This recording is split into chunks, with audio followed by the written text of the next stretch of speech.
टैलिस्मन emperor इन Hindi explained. अगर आपको कहानी पसंद आए तो चैनल नोवेल मज़ा को लाइक और सब्सक्राइब करें। हमारे चैनल में हर सप्ताह नई कहानियों का आनंद लें। धन्यवाद। अध्याय 11 से 20। Swish swish. तलवार की रोशनी एक धारा की तरह बह निकली और भयंकर और तीखी तलवार की क्यूई एक स्प्रे के रूप में उड़ी जो आसपास की ओर फैल गई और हवा को चीरते हुए तीखी सीटी जैसी आवाजें निकाल रही थी। चेन हाओ ने अपने बाएं हाथ में तलवार पकड़ी हुई थी। उसका छोटा सा चेहरा दृढ़ अभिव्यक्ति से भरा हुआ था और उसकी निगाह स्थिर जल की तरह शांत थी। उनका पतला और छोटा शरीर घनी तलवारों की आकृति में घिरा हुआ था। स्काई स्टार संस्थान से सीखी गई माइनस स्काई स्टार तलवार तकनीक को उन्होंने सटीक और कुशल चालों के साथ निष्पादित किया जो चपलता से लहराती थीं। पसीने से लथपथ उनकी हरकतें सहज और स्वाभाविक थीं और उन्होंने अपनी पूरी दिल से तकनीक का प्रयोग किया। चेनशी के चेहरे पर अंतहीन समाधि थी जब वह अपने छोटे भाई को देख रहा था, मानो वह 5 साल पहले लौट गया हो। उस समय वह भी इसी प्रकार दृढ़ और दृढ़ था, अपनी तलवारबाजी के अभ्यास में मुग्ध था और तलवार चलाने की कला के प्रत्येक दांव को वह बिना किसी अरुचि या थकावट के लाखों करोड़ों बार अभ्यास कर रहा था। जब भी ऐसा क्षण आता, उसके दादाजी एक तरफ खड़े होकर बिना कुछ बोले केवल मुस्कुराते हुए उसकी ओर देखते रहते। उनका झुर्रियों वाला चेहरा संतुष्टि से भरा होता। उस समय दादाजी की मनोदशा शायद वैसी ही थी जैसी अब है। चेनशी की मनोदशा जटिल थी और उसे शब्दों में बयां करना कठिन था जब वह अपने छोटे भाई की आकृति को देख रहा था जो सूर्य की रोशनी में तलवारबाजी का अभ्यास कर रहा था। अच्छा, आपकी तलवार तकनीक पहले ही उन्नत चरण तक पहुंच चुकी है। दुर्लभ बात यह है कि चूंकि वह तलवार बाएं हाथ से चला रहा है, इसलिए उसकी तलवार की चाल में अप्रत्याशितता और विविधता दोनों का समावेश है। थोड़े से अभ्यास से वह निश्चित रूप से एक उत्कृष्ट प्रतिभा बन जाएगा। मेनकांग ने ताली बजाकर उनकी बहुत प्रशंसा की और उनके दृढ़ चेहरे पर प्रशंसा की एक दुर्लभ झलक दिखाई दी। अगर कोई यह कहे कि मेनकांग ने केवल बाई वानिकी की भावनाओं को ठेस पहुंचाने के डर से चेन हाओ का परीक्षण करने का फैसला किया था, तो अब उसका दिल उस पतले और कमजोर युवक की प्रशंसा में था जिसने अपने बाएं हाथ में तलवार चलाई थी। उन्होंने चेन हाओ में तलवार के प्रति दृढ़ता और दृढ़ता देखी जो एक योग्य तलवार साधक बनने के लिए सबसे बुनियादी गुण है, खासकर तब जब चेन हाओ अब केवल 12 वर्ष का था और फिर भी वह अपनी तलवार तकनीक में उन्नत स्तर तक पहुंचने में सक्षम था। समय के साथ ऐसी असाधारण प्रतिभा को तलवार के दांव के मार्ग पर आगे की यात्रा करनी ही थी। बाई वानिकी ने मन ही मन राहत की सांस ली। जब उसने चेन हाओ को देखा तो उसे उसके कारण सम्मान की भावना महसूस हुई। वह जानती थी कि शिष्य चयन के लिए मेनकांग की शर्तें कितनी कठोर थीं और उससे उदार प्रशंसा प्राप्त करना चेन हाओ के लिए गर्व करने के लिए पर्याप्त था। चेनशी चुप रही जब वे पाइन मिस्ट इंस्टीट्यूशन से बाहर निकले। वह स्वाभाविक रूप से बेहद खुश था कि उसका छोटा भाई प्रशिक्षक मेनकांग का शिष्य बन गया था और उम्मीद के मुताबिक पाइन मिस्ट इंस्टीट्यूशन का सदस्य बन गया था। हालांकि जब उन्होंने सोचा कि पाइन मिस्ट इंस्टीट्यूशन की वार्षिक ट्यूशन फीस 4000 स्पिरिट स्टोन है तो उन्हें हल्का से दर्द महसूस हुआ। यहाँ तक कि अगर वह न खाए न पिए तो भी वह केवल ताबीज बनाने पर निर्भर रहकर ट्यूशन फीस का भुगतान करने में असमर्थ हो जाएगा। ऐसा लगता है कि मुझे आत्मा पत्थर कमाने के लिए कोई दूसरा रास्ता तलाशना होगा। तुम्हें खुश होना चाहिए। पाइन मिस्ट संस्थान ऐसी जगह नहीं है जहां कोई भी प्रवेश कर सके और वहां 1000 में से शायद 1 भी व्यक्ति प्रशिक्षक मेन का शिष्य नहीं बन पाएगा। प्रशिक्षक मेन के साथ अपनी तलवारबाजी का प्रशिक्षण करते समय चेन हाओ और भी अधिक छिपी हुई क्षमता का उपयोग करने में सक्षम हो जाएगा और यह एक तलवार साधक के रूप में उसके भविष्य के मार्ग के लिए अत्यंत लाभदायक है। बाई वानिकी ने चेनशी के विचारों को समझ लिया और हंसते हुए कहा, जहां तक आत्मा के पत्थरों की बात है, आपको चिंता करने की जरूरत नहीं है। मैं पहले तुम्हें कुछ उधार दे दूंगा, बाद में मुझे लौटा देना। चेनशी ने अपना सिर हिलाया। ऐसा नहीं चलेगा। सीनियर मेन ने मुझे वर्ष के अंत में ट्यूशन फीस चुकाने की अनुमति दे दी है, जिससे मुझे काफी मदद मिली है। मैं दूसरी नौकरी ढूंढने की योजना बना रहा हूं और साल के अंत तक 4000 लोगों को इकट्ठा करने का प्रयास करूंगा। बाई वानिकी ने हंसते हुए उस पर कोई दबाव नहीं डाला और फिर कहा, तावीज बनाने के अलावा आप और क्या करने की योजना बना रहे हैं? चेनशी ने कुछ सोचते हुए कहा, स्वाभाविक रूप से जितना अधिक पैसा कमाया जाएगा उतना ही बेहतर होगा। ओह, बाई वानिकी ने कहा। वह कुछ देर सोचती रही, फिर अचानक उसकी आंखें चमक उठी। तुम क्लियर स्ट्रीम रेस्तरां क्यों नहीं आते? क्या आप ताबीज बनाने में कुशल नहीं है? आत्मा की ज्वालाओं को नियंत्रित करना आपके लिए सीखना आसान होना चाहिए। मैं एक ऐसे स्पिरिट शेफ को जानता हूं जिसका आज तक कोई शिष्य नहीं है। आप भी क्यों न जाकर प्रयास करें? एक बार जब आप स्पिरिट शेफ प्रशिक्षु बन जाते हैं तो प्रतिदिन 30 स्पिरिट स्टोन कमाना मुश्किल नहीं होगा। यदि आप अकेले खाना पकाने में सक्षम हैं तो आप और भी अधिक स्पिरिट स्टोन अर्जित करने में सक्षम होंगे। चेनशी ने झिझकते हुए कहा, शेफ। बाई वानिकी के चेहरे पर मुस्कुराहट थी और वह गुस्से से घूरते हुए बोली, स्पिरिट शेफ को नीची नजर से मत देखो। प्रत्येक स्पिरिट शेफ द्वारा पकाए गए व्यंजन न केवल स्वाद में उत्कृष्ट होते हैं बल्कि उनमें विभिन्न अद्भुत प्रभाव भी होते हैं। उदाहरण के लिए, दाव नींव को स्थिर करना, सच्चे सार को मजबूत करना, चोटों को ठीक करना। उन धनी कुलों में से प्रत्येक के पास उनकी सेवा करने के लिए अपना विशिष्ट स्पिरिट शेफ होता है जिसका दर्जा किसी तावीज मास्टर से जरा भी भिन्न नहीं होता है। चेनशी चौंकी। तो फिर क्या स्पिरिट शेफ की मियाग्रो के समान नहीं है? बाई वानकिंग ने हंसते हुए कहा, बिल्कुल। दोनों के लिए विभिन्न औषधीय सामग्रियों के गुणों को दिल से समझने में सक्षम होना आवश्यक है और दोनों को प्रक्रिया को नियंत्रित करने के लिए आत्मा की लेप्टों की आवश्यकता होती है। लेकिन दोनों में अभी भी मतभेद हैं। स्पिरिट शेफ स्वाद को महत्व देता है और इसके प्रभाव केवल पूरक होते हैं। किमियागर प्रभावों को महत्व देता है लेकिन इसके बजाय स्वाद पर कभी विचार नहीं करता है। यदि कोई यह निर्णय करना चाहे कि कौन श्रेष्ठ है तो यह उसके मानकों पर निर्भर करेगा। चेनशी को अचानक समझ आ गई और उसने एक पल सोचा, फिर अंततः निर्णय लिया, तो मैं जाकर कोशिश करूंगी। बाई वानिकी ने खुशी से मुस्कुराते हुए कहा, आप निश्चित रूप से ठीक हो जाएंगे। तावीज बनाने के लिए ब्रश चलाने में कलाई की ताकत की आवश्यकता होती है, करछुल चलाने और सामग्री काटने में भी कलाई की ताकत की आवश्यकता होती है। स्याही के संयोजन में अनुपात के अनुसार विभिन्न सामग्रियों को संतुलित करने की आवश्यकता होती है और व्यंजन पकाने में भी इसी प्रकार की आवश्यकता होती है। एकमात्र चीज जिस पर आपको ध्यान देना है वह है आत्मा की लपटों पर नियंत्रण। लेकिन आप पूरे वर्ष ताबीज बनाते हैं और सटीक नियंत्रण में कुशल हैं। इस प्रकार आत्मा की ज्वाला को नियंत्रित करना आपके लिए बहुत कठिन नहीं होगा। हालांकि चेंशी ने कभी उम्मीद नहीं की थी कि बाई वानिकिग उस पर इतनी अनुकूल नजरिया रखेगी और वह शर्मिंदा महसूस करने से खुद को रोक नहीं सका। वह ताबीज बनाने में इतना कुशल कैसे हो गया, जबकि उसने तो केवल प्रथम श्रेणी के बुनियादी ताबीज बनाने में ही महारत हासिल की थी। चलो मैं तुम्हें अभी ले चलता हूँ, बाई वानिकिग ने उत्साह से कहा। ओह, अब चेंशी को बहुत दुविधा हुई, क्योंकि उसने अभी तक अपने छोटे भाई के पाइन मिस्ट इंस्टीट्यूशन में प्रवेश के मामले के लिए बाई वानिकिग को धन्यवाद नहीं दिया था और अब उसे फिर से परेशान करना था। अगर उसका चेहरा और भी मोटा होता तो भी उसे थोड़ी शर्मिंदगी महसूस होती। बाई वानिकिग क्षण भर के लिए स्तब्ध रह गई और अपने सामने शर्मिंदा और असहज युवक को आश्चर्य से देखने लगी। ये पहली बार था जब उसने चेंशी की अभिव्यक्ति में इतना गहरा परिवर्तन देखा था और उसमें पहले वाली शांत और कठोर आभा का पूरी तरह से अभाव था। वह अपने दिल में भावुक होकर आह भरने से खुद को नहीं रोक सकी। अगर उसे जीवन ने मजबूर नहीं किया होता तो चेंशी शायद एक हंसमुख और आशावादी युवा होता, है ना? अन्यथा वह कैसे अपना चेहरा सीधा रख सकता था, जबकि वह अपने परिवार की आजीविका को बनाए रखने के लिए पूरे दिन भागता रहता था। क्लियर स्ट्रीम रेस्तरां नदी के किनारे बनाया गया था और इसका निर्माण उत्कृष्ट शैली के साथ परिष्कृत और उत्तम था। 3 पत्ती वाले स्पिरिट शेफ व्यक्तिगत रूप से खाना पकाने में शामिल थे और इसने पाइन मिस्ट सिटी में नंबर 1 रेस्तरां होने की प्रतिष्ठा प्राप्त की। बाई वानिकिग क्लियर स्ट्रीम रेस्तरां में रसोई सहायक थी जो सामग्री खरीदने में विशेषज्ञ थी। क्लियर स्ट्रीम रेस्तरां का पिछला रसोईघर रेस्तरां के पीछे स्थित था और लगभग 330 मीटर की दूरी पर चमकदार और साफ स्टोव की कतारें फैली हुई थीं। आत्मा पक्षियों और राक्षस जानवरों के मांस के ताज़ा खरीदे गए टुकड़े, उपज और अनाज जो आत्मा ऊर्जा के निशान उत्सर्जित करते हैं, बोतलें और कंटेनर जिनमें विदेशी मसाले होते हैं, व्यंजनों से संबंधित विभिन्न सामग्रियां पूरे रसोईघर में व्यवस्थित ढंग से रखी हुई थीं। प्रशिक्षु हर कोने पर व्यस्त थे। कुछ लोग मांस को पकाने और उसे धूम्रपान करने के लिए स्पिरिट की लपटों का उपयोग कर रहे थे, कुछ लोग उत्पादों को छीलने और काटने के लिए चाकू का उपयोग कर रहे थे और कुछ लोग मसालों को मिला रहे थे। स्टोव के सामने विभिन्न रंगों की स्पिरिट लपटें लगातार निकल रही थीं और युवा स्पिरिट शेफ प्रशिक्षु अपने चमचे और कड़ाही उठाकर एक के बाद एक अर्ध तैयार व्यंजन पका रहे थे। चेंशी, जो बाई वानिकिग के पीछे पीछे आ रहा था, जब वह पीछे की रसोई में गया और ऐसा शानदार दृश्य देखा तो वह अपने दिल में चौंक गया। ये पहली बार था जब उसने इतने बड़े पैमाने का रसोईघर देखा था। चलो चले, हम दूसरी मंजिल पर जा रहे हैं। यहाँ बिना समय बर्बाद किए बाई वानिकिग ने चेंशी को पास की सीढ़ियों से दूसरी मंजिल तक चलने के लिए ले लिया।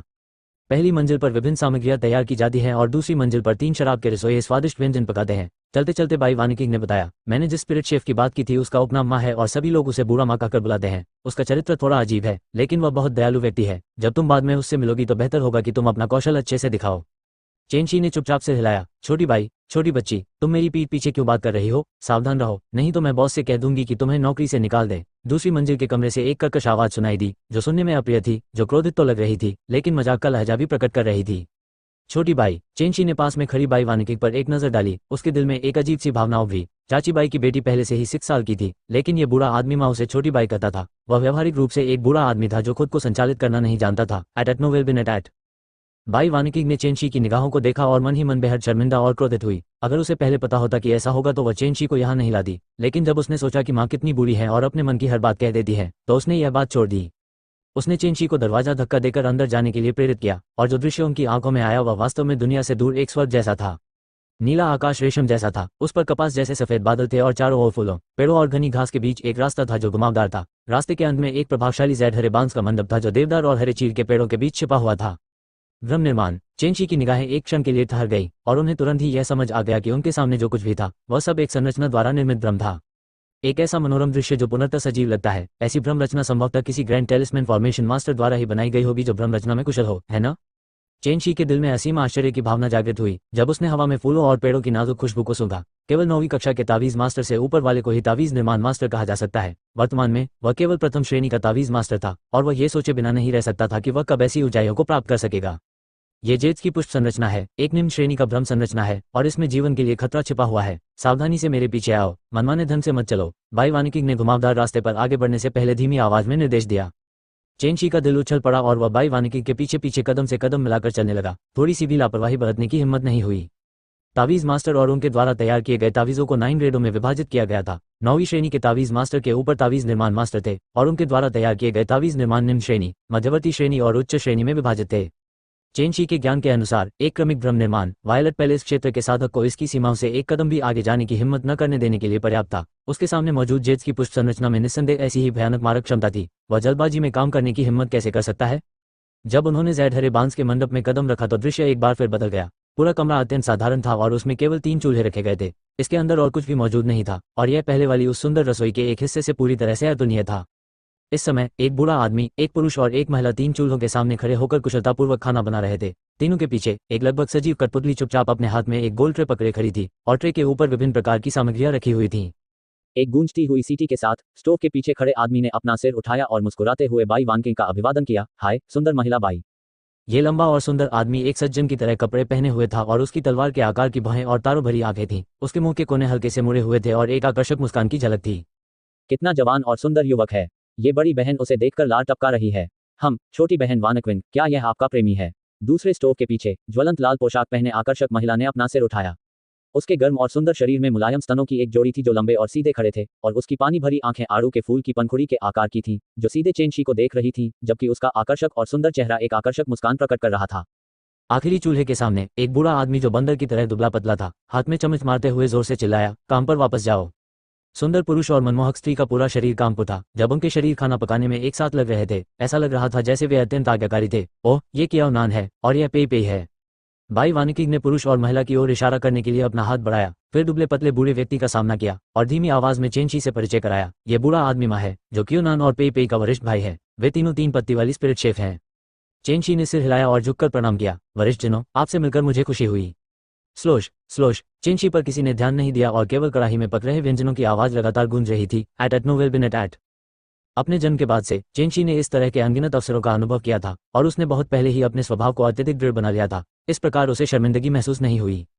हालांकि बाई वानकिंग इसे बर्दाश्त नहीं कर सकी। वह सीधे बूढ़ी माँ के पास गई और अचानक उसके हाथ से लोहे की कछुल छीन ली और उग्रता से बोली, बूढ़ी माँ, क्या आप नहीं देख सकते कि मैं आपके लिए एक शिष्य की सिफारिश करने आई हूँ?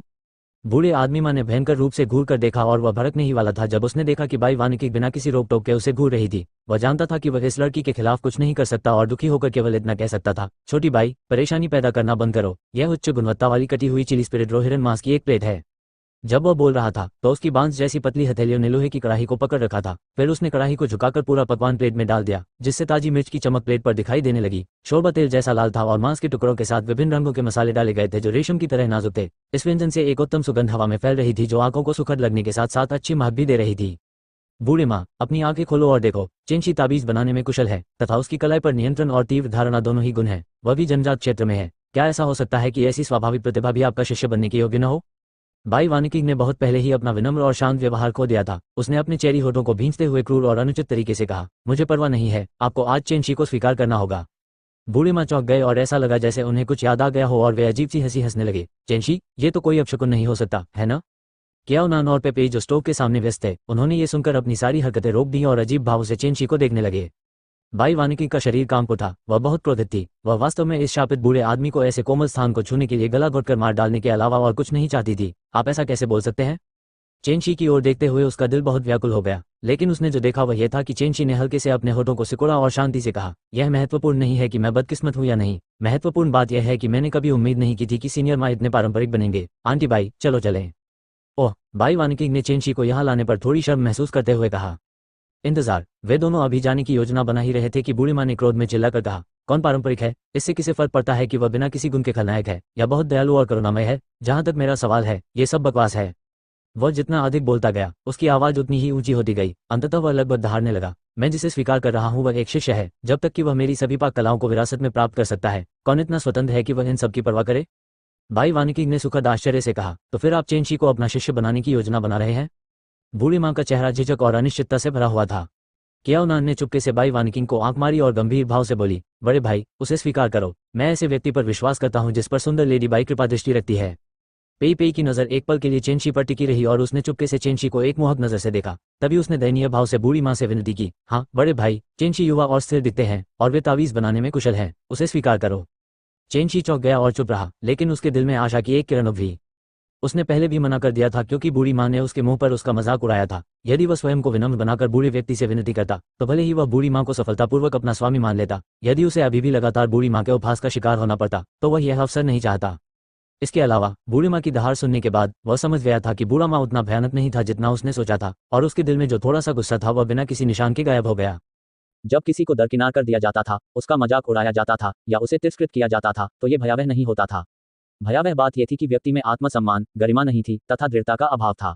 भयावह बात यह थी कि व्यक्ति अच्छाई और बुराई, काले और सफेद के बीच भेदभाव नहीं कर पाता था तथा सत्य और असत्य के बीच अंतर नहीं कर पाता था। ये बात उसके दादाजी ने कही थी और चेंशी ने बचपन से लेकर तब तक इस पर दृढ़ता से अमल किया जब तक कि यह बात उसकी हड्डियों में नहीं बैठ गई। बूढ़े माँ ने ठंडी सांस ली, फिर चेंशी को देखा और कहा, यह मामला है, मैं तुम्हें एक मौका दूंगा। यह एक नीला लटकन वाला बांस का अंकुर है, इसे टुकड़ों में काट लें। संपूर्ण नीला लटकन वाला बांस का अंकुर जेड की तरह हरा था और इसके भीतर आध्यात्मिक ऊर्जा के रेशे समाहित थे। फिर भी यह साधारण फलों और सब्जियों में से एक था। चेंशी स्टोव की ओर बढ़ी, उसके सामने एक चमकदार रसोई का चाकू और लगभग 2/3 मीटर लंबा नीला लटकन वाला बांस का अंकुर रखा हुआ था। चाकू कौशल एक शराब शेफ के स्तर का आकलन करने के लिए महत्वपूर्ण तरीकों में से एक है। 30% स्टोव, 70% चॉपिंग बोर्ड। चाकू के बिना कोई व्यंजन नहीं बनाया जा सकता। बूढ़े आदमी माँ आपके चाकू कौशल का परीक्षण करना चाहते हैं, अपना सर्वश्रेष्ठ प्रदर्शन करें। बाई वानकिंग ने धीमी आवाज में समझाया, उसकी स्पष्ट आंखों में उत्साहवर्धक भाव थे। चेंशी ने सिर हिलाया, उसने नीले रंग की लटकन वाली बांस की टहनी उठाई और उसे क्षण भर देखा, फिर तेजी से चाकू घुमाया। काटना, काटना, काटना। चॉपिंग बोर्ड पर चाकू से काटने की सघन और सघन ध्वनियां लयबद्ध ढोल की तरह गूंज रही थी। चेंशी की कलाई एक कुंडलित देवदार के पेड़ की तरह स्थिर थी और चमकदार और तेज रसोई के चाकू को उसने ठीक से नियंत्रित किया हुआ था, जिससे बर्फ की तरह सफेद बांस की टहनियों के टुकड़े काटे जा रहे थे जो सिकाडा के पंख जितने पतले थे। 5 साल पहले चेंशी ने अपने दादा की जगह घर पर खाना बनाना शुरू कर दिया था, इसलिए स्वाभाविक रूप से वह रसोई के चाकू का उपयोग करने में बहुत पारंगत था। इसके अलावा वर्ष भर ताबीज बनाने के कारण उनकी कलाई की मजबूती और सटीकता दोनों ही असाधारण थी। इस समय जब उन्होंने अपना दिल और आत्मा इसमें लगा दी, न केवल उनकी हरकतें सहज और सटीक थीं, बल्कि उनकी गति भी अत्यंत तेज थी। कुछ ही समय में एक नीला लटकन वाला बांस का अंकुर बर्फ की तरह सफेद बांस के टुकड़ों की एक पंक्ति में बदल गया। दूरी पर बूढ़े आदमी माँ ने एक नजर भी नहीं डाली और उन्होंने उदासीनता से कहा, स्थिर कलाई की ताकत और सटीक चाकू कौशल, लेकिन दुर्भाग्य से मोटाई भिन्न है। केवल आधे लोग ही सिकाडा के पंख जितने पतले होने की स्थिति तक पहुंच पाए, जो औसत व्यक्ति से थोड़ा ही बेहतर है। सामग्री को काटते समय एक समान मोटाई पर जोर दिया जाता है ताकि यह सिकाडा के पंख जितना पतला हो। केवल इस तरह से ही व्यंजन में स्वाद का संतुलन बना रहेगा, पकने का समय एक जैसा रहेगा तथा उसका आकार आंखों को सुखद लगेगा। यदि आकार, मोटाई और लंबाई समान नहीं होगी तो इससे एक ही व्यंजन में दोष होंगे, जैसे स्वाद में भिन्नता, पकने और बनावट में भिन्नता तथा आंखों को अप्रिय लगना। पेई पेई की खूबसूरत आंखें असाधारण चमक के साथ चमक उठी जब उसने खुशी से मुस्कुराते हुए प्रशंसा की, छोटे भाई चेंशी, आपकी चाकू की कला खराब नहीं है। बूढ़े आदमी माँ ने पेई पेई को घूर कर देखा, फिर कठोर स्वर में अनुरोध किया, इसे धागे में काट दो। चेंशी ने एक गहरी सांस ली, फिर एक बार फिर चॉपिंग बोर्ड पर ध्यान केंद्रित किया और उसे धागे में काट दिया। जाहिर है परिशुद्धता की डिग्री की मांग और भी अधिक थी, इसलिए उन्होंने लापरवाही की परवाह नहीं की। काट काट काट। रसोई का चाकू जमीन पर गिरते पारे के समान था, जो अधिक आवृत्ति के साथ नीचे गिर रहा था, जो अधिक महीन और बारीकी से बुना हुआ था, और बांस की टहनियों के धागे जो बालों की तरह अत्यंत पतले थे, बाहर उड़ रहे थे। चेंशी को ऐसा लगा जैसे वह कोई ताबीज बना रहा हो। रसोई का चाकू ताबीज का ब्रश बन गया था, बांस की टहनियों के टुकड़े ताबीज के कागज में बदल गए थे और बांस की टहनियों का प्रत्येक धागा ताबीज का निशान बन गया था, जो एक तेज तलवार की तरह बिल्कुल सीधा था। ताबीज के चिन्हों के आरेखन में स्याही के निशानों की एकरूपता का ध्यान रखा जाता है तथा प्रत्येक विवरण सटीक और विस्तृत होना चाहिए, क्योंकि यह संपूर्ण ताबीज का प्रतिनिधित्व करता है। बांस की टहनियों को काटकर धागे बनाना भी एक जैसा ही था, क्योंकि इसमें समान लंबाई और मोटाई की कोशिश की गई थी और चाकू की तेज गति के बीच एक व्यक्ति का कौशल स्पष्ट रूप से प्रदर्शित हो रहा था। सख्ती से कहा जाए तो टुकड़ों को धागे में बदलना तावीज के निशान बनाने की तुलना में बहुत कम कठिन था, क्योंकि तावीज के निशान बनाने के चित्र एक सीधी रेखा से परे होते थे और प्रत्येक निशान पर अलग अलग स्तर की ताकत लागू होती थी। तावीज के चिन्हों के चित्रण में विविधता और स्थानांतरण के दाव का पूर्ण उपयोग किया गया था तथा ये टुकड़ों को धागे में काटने की क्रिया की तरह विलक्षण नहीं था।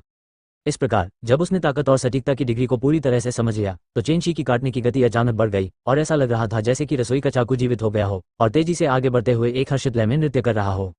शुरू में उनकी गतिविधियां सहज नहीं थीं, लेकिन आधे रास्ते में उन्होंने इसका सार पूरी तरह समझ लिया। क्या ये बच्चा भी मेरे जैसा ही पाककला में प्रतिभाशाली हो सकता है? क्या उन्होंने ने अपनी थोड़ी पकड़ ली और सोचने का नाटक किया। भाड़ में जाओ, तुम बेशर्म आदमी हो। पास खड़ी पेई पेई ने अपनी आंखें घुमाई, फिर चेंशी को मुग्ध दृष्टि से देखा और बुदबुदाई, एक ईमानदार आदमी सबसे सुंदर है। छोटे भाई चेंशी, बड़ी बहन तुम्हारा इंतजार कर रही है कि तुम आओ और मुझे प्यार करो। मैं तुम्हें छोटी बहन वानिकी से भी ज्यादा प्यार करूंगा।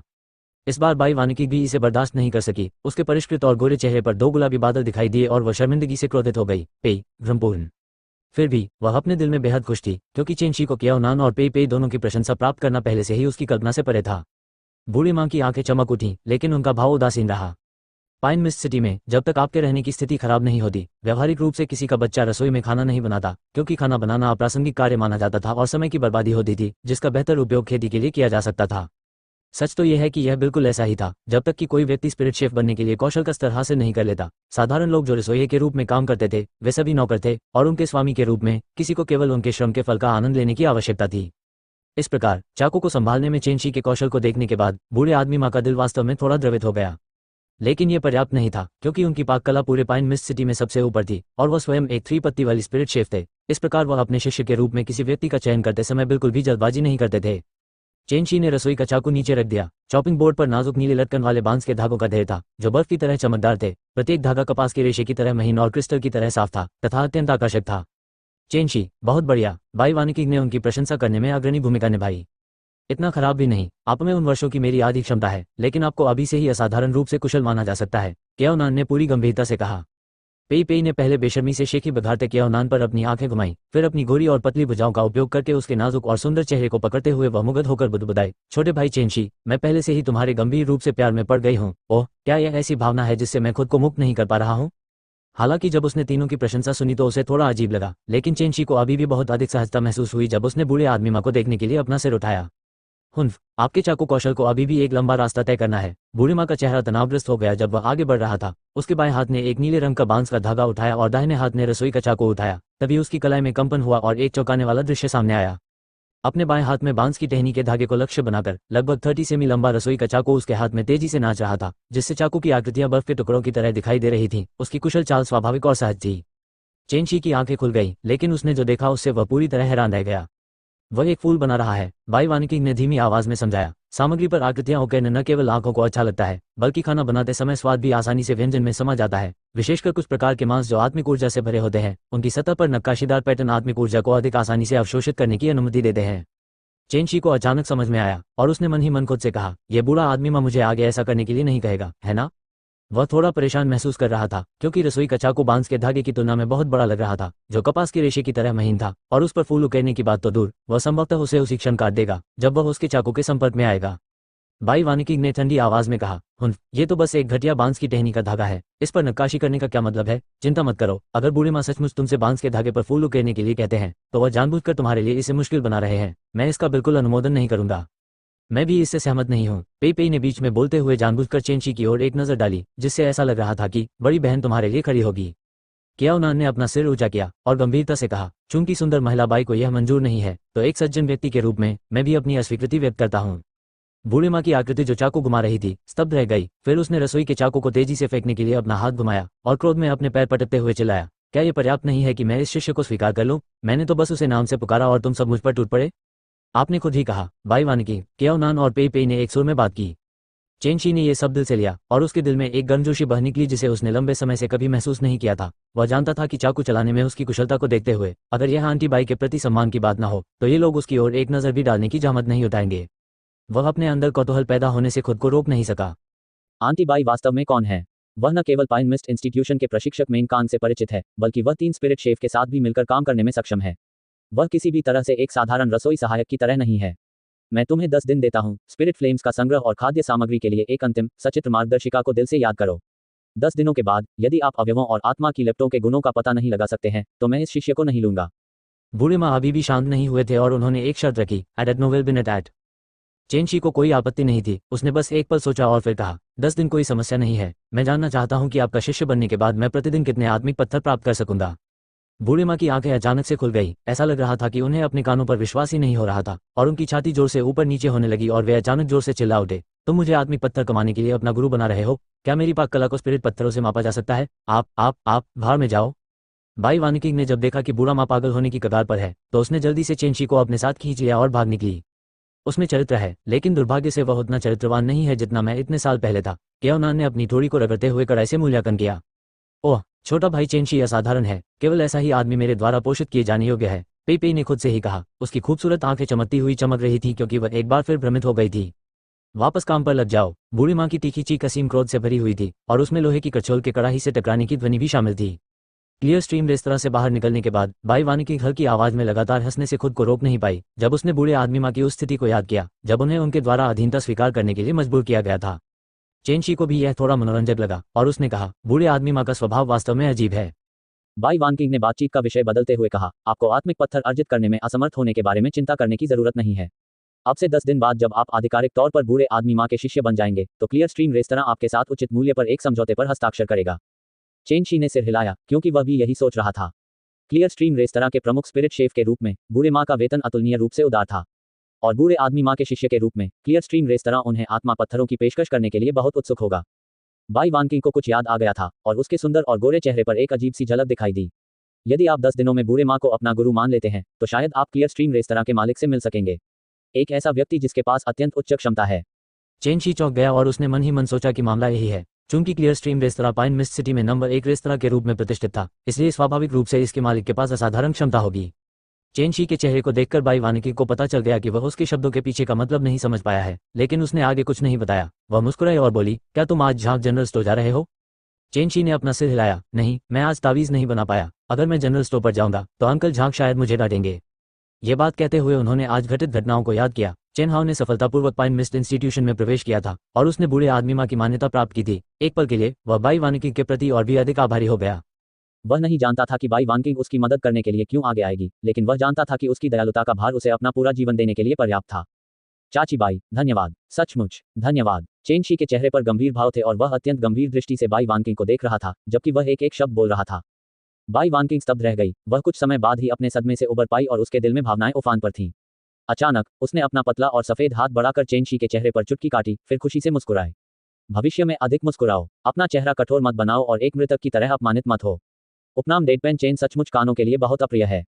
चेन शी बाई वानिकी की अप्रत्याशित हरकतों से उलझन में पड़ गया और जब वह कुछ समय बाद अपने सदमे से उभरा तो उसके पीले और सुंदर चेहरे पर लाली का एक दुर्लभ निशान दिखाई दिया। हाँ, तुम्हारा चेहरा लाल हो गया है। बाई वानिकी ने अपनी आंखें झपकाई और उसका चेहरा शरारती मुस्कान से भर गया। चेन शी अब इसे बर्दाश्त नहीं कर सका और उसने बाई वानिकी पर कोई ध्यान नहीं दिया, केवल तेजी से चलने पर ध्यान केंद्रित किया, लेकिन अपने दिल में उसने इस गर्म एहसास का अत्यधिक आनंद लिया। ली कबीले के एक बड़े हॉल में, बेकार बेटा, कचरा, ली यिजिन के हाथ में शराब का प्याला एक धमाके के साथ धूल के ढेर में तब्दील हो गया। उसका दृढ़ और गरिमा में चेहरा उदास हो गया और उसकी आंखों से लगभग आग निकल रही थी जब वह विस्फोटक ढंग से चिल्लाया, सड़कों पर किसी अन्य को घायल करना और जनरल एस्टेट के अधिकार की अवहेलना करना, ये सब तुमने महान कार्य किए हैं। पिताजी, आपके बेटे को मार पड़ी है। जनरल एस्टेट इतना अंधाधुंध कैसे हो सकता है? लीमिंग ने स्वयं को जिम्मेदारी से मुक्त करने का साहस जुटाया। ली यिजिन का चेहरा और भी उदास हो गया और वह अपने सबसे छोटे बेटे को उदासीनता से देखने लगा। आपकी योग्यताएं दूसरों से कमतर होने पर भी आप शोरगुल मचाते और दबंग रहते हैं, और आपने वास्तव में मार खाने जैसे भयंकर अपमान को अपने आप को जिम्मेदारी से मुक्त करने के बहाने के रूप में इस्तेमाल किया। यदि तुम मेरे पुत्र न होते तो मैं तुम्हें अवश्य अपने दोनों हाथों से मार डालता। ली मिंग का चेहरा अचानक पीला पड़ गया और उसका पूरा शरीर कांपने लगा। वह एक और शब्द बोलने की हिम्मत नहीं जुटा पाया। हम्फ, ली यिजिन ने ठंडी आवाज में घुर्राहट के साथ कहा और उसकी नजर मैनेजर वू पर पड़ी। उसने धीमी आवाज में सवाल किया, मैनेजर वू, चूंकि आपने कदम उठा लिया है तो आपने चेन हाओ को क्यों नहीं मार दिया? क्या आप जानते हैं कि आपकी अक्षमता ने मुझे कितनी निष्क्रिय स्थिति में डाल दिया है? मैनेजर वू को बहुत पसीना आ रहा था, उसका दिल धड़क रहा था और वह पूरी तरह चुप था। वह जानता था कि जनरल एस्टेट के क्रोध को शांत करने के लिए कुलपति ने एक वर्गीकृत जादुई खजाने की दर्दनाक कीमत चुकाई थी। इन परिस्थितियों में उन्होंने खुद को सही ठहराने की हिम्मत नहीं की और केवल धीमी आवाज में ही कहा, मुझे शुरू में चेन हाओ को मारने का 100% यकीन था, लेकिन बीच रास्ते में मुझे चेन शी के आश्चर्यजनक हमले का सामना करना पड़ा। मैं अचानक से चौंक गया और दोनों भाई चुपचाप भाग गए। कुलपिता, कृपया अपनी सजा मुझे दीजिए। ली यिजिन का क्रोधित भाव थोड़ा नरम पड़ गया। चेन शी, क्या ऐसा हो सकता है कि वह जनजात क्षेत्र में पूर्णता का स्तर पहले ही प्राप्त कर चुका है? मैनेजर वू और भी शर्मिंदा हो गया। नहीं, ये बच्चा ताबीज बनाने में कुशल है और बेहद चालाक है। सबसे पहले उसने अपने आप को छिपाने के लिए एक स्टेल्थ तावीज और आभा निरोधक तावीज का इस्तेमाल किया, फिर मुझ पर छिपकर हमला करने के लिए एक हिमलम तावीज का इस्तेमाल किया। उन्होंने जो भी क्षण चुने उनमें से एक भी ऐसा नहीं था जिसमें इस बूढ़े सेवक की कमजोरियों पर प्रहार न हुआ हो, इसलिए ली यिजिन चौंक गया और विचारों में खो गया। मैंने दक्षिणी क्षेत्र के लोगों से वादा किया है कि जब ये दोनों भाई जनजात क्षेत्र में पूर्णता प्राप्त कर लेंगे तो मैं उनकी साधना को बाधित कर दूंगा। मैं उन्हें अमरता के मार्ग से वंचित कर दूंगा तथा उन्हें इतना दुखी कर दूंगा कि वे मरना चाहेंगे तथा फिर उन्हें मृत्यु तक पीड़ा दी जाएगी। यही कारण है कि मैंने उन दोनों को कभी गंभीरता से नहीं लिया, लेकिन अब लगता है कि मुझे उन पर थोड़ा ध्यान देना चाहिए। मैनेजर वू ने आदरपूर्वक कहा, मुझे आश्चर्य है कि क्या कुलपति के पास कोई योजना है। यह बूढ़ा सेवक कुलपति के पक्ष में चलने को तैयार है और किसी भी परिस्थिति में आदेश को अस्वीकार नहीं करेगा। ली यिजिन ने अपना सिर हिलाया और आभरी, मुझे अभी खबर मिली है कि चेन हाओ पहले ही साधना के लिए पाइन मिस्ट संस्थान में प्रवेश कर चुका है। पाइन मिस्ट इंस्टीट्यूशन में जबरदस्त ताकत थी जो मेरे लिए कबीले के बराबर थी, इसलिए हम अस्थायी रूप से उसके खिलाफ कोई कदम उठाने में असमर्थ हैं। वह बच्चा सचमुच बच गया। मैनेजर वू को कुछ याद आ गया और उसकी आंखें चमक उठीं। पैट्रियार्क, पाइन मिस्ट सिटी के सभी संस्थान दक्षिणी बर्बरीक नेदर डोमेन परीक्षणों में भाग लेंगे। चेन हाओ पहले से ही जनजात क्षेत्र में साधना कर चुके हैं और निश्चित रूप से भाग लेंगे। इसके अलावा दक्षिणी बर्बरीक नीदर डोमेन दक्षिणी बर्बरीक पर्वत श्रृंखला के भीतर स्थित है, इस प्रकार जनरल एस्टेट हस्तक्षेप करने में असमर्थ है। उस समय हमें बस कुछ लोगों को अंदर छुपने के लिए भेजना होगा और वे निश्चित रूप से उस बच्चे को मारने में सक्षम होंगे। ली यिजिन ने विचार किया और फिर कहा, यह योजना बुरी नहीं है, लेकिन आप उसे मार नहीं सकते बल्कि उसकी खेती को बाधित कर सकते हैं। मैनेजर वू की आंखों में क्रूरता की झलक दिखाई दी और वह मुस्कुराया, चिंता मत करो कुलपति, यह बूढ़ा नौकर उस समय उस बच्चे को अवश्य ही बाहर निकाल सकेगा। जबरदस्त, मैं भी उसी समय जाऊंगा। लीमिन खुशी से चिल्लाया और उसकी निगाहें अत्यंत घृणा से भरी हुई थीं। जाहिर है कि वह पहले से ही चेन हाओ से घृणा करता था। ली यीजेन ने ठंडे स्वर में कहा, बदला लेना कोई बुरी बात नहीं है। आज से आपको स्काई स्टार संस्थान में जाने की आवश्यकता नहीं होगी, बल्कि इसके स्थान पर आप पैतृक घर के भीतर बंद दरवाजों के भीतर ही साधना कर सकेंगे। जब आप जनजात क्षेत्र में पूर्णता प्राप्त करने में सक्षम हो जाते हैं तो उस समय आप बाहर आ सकते हैं। पैतृक घर में बंद दरवाजे के पीछे खेती लीमिंग के पैर अचानक कांपने लगे और उसका चेहरा पीला पड़ गया। आयरन हैंड, यंग मास्टर को ले लो, मैं उसकी खेती तुम्हारे ऊपर छोड़ता हूँ, ली यीजेन ने उदासीनता से निर्देश दिया।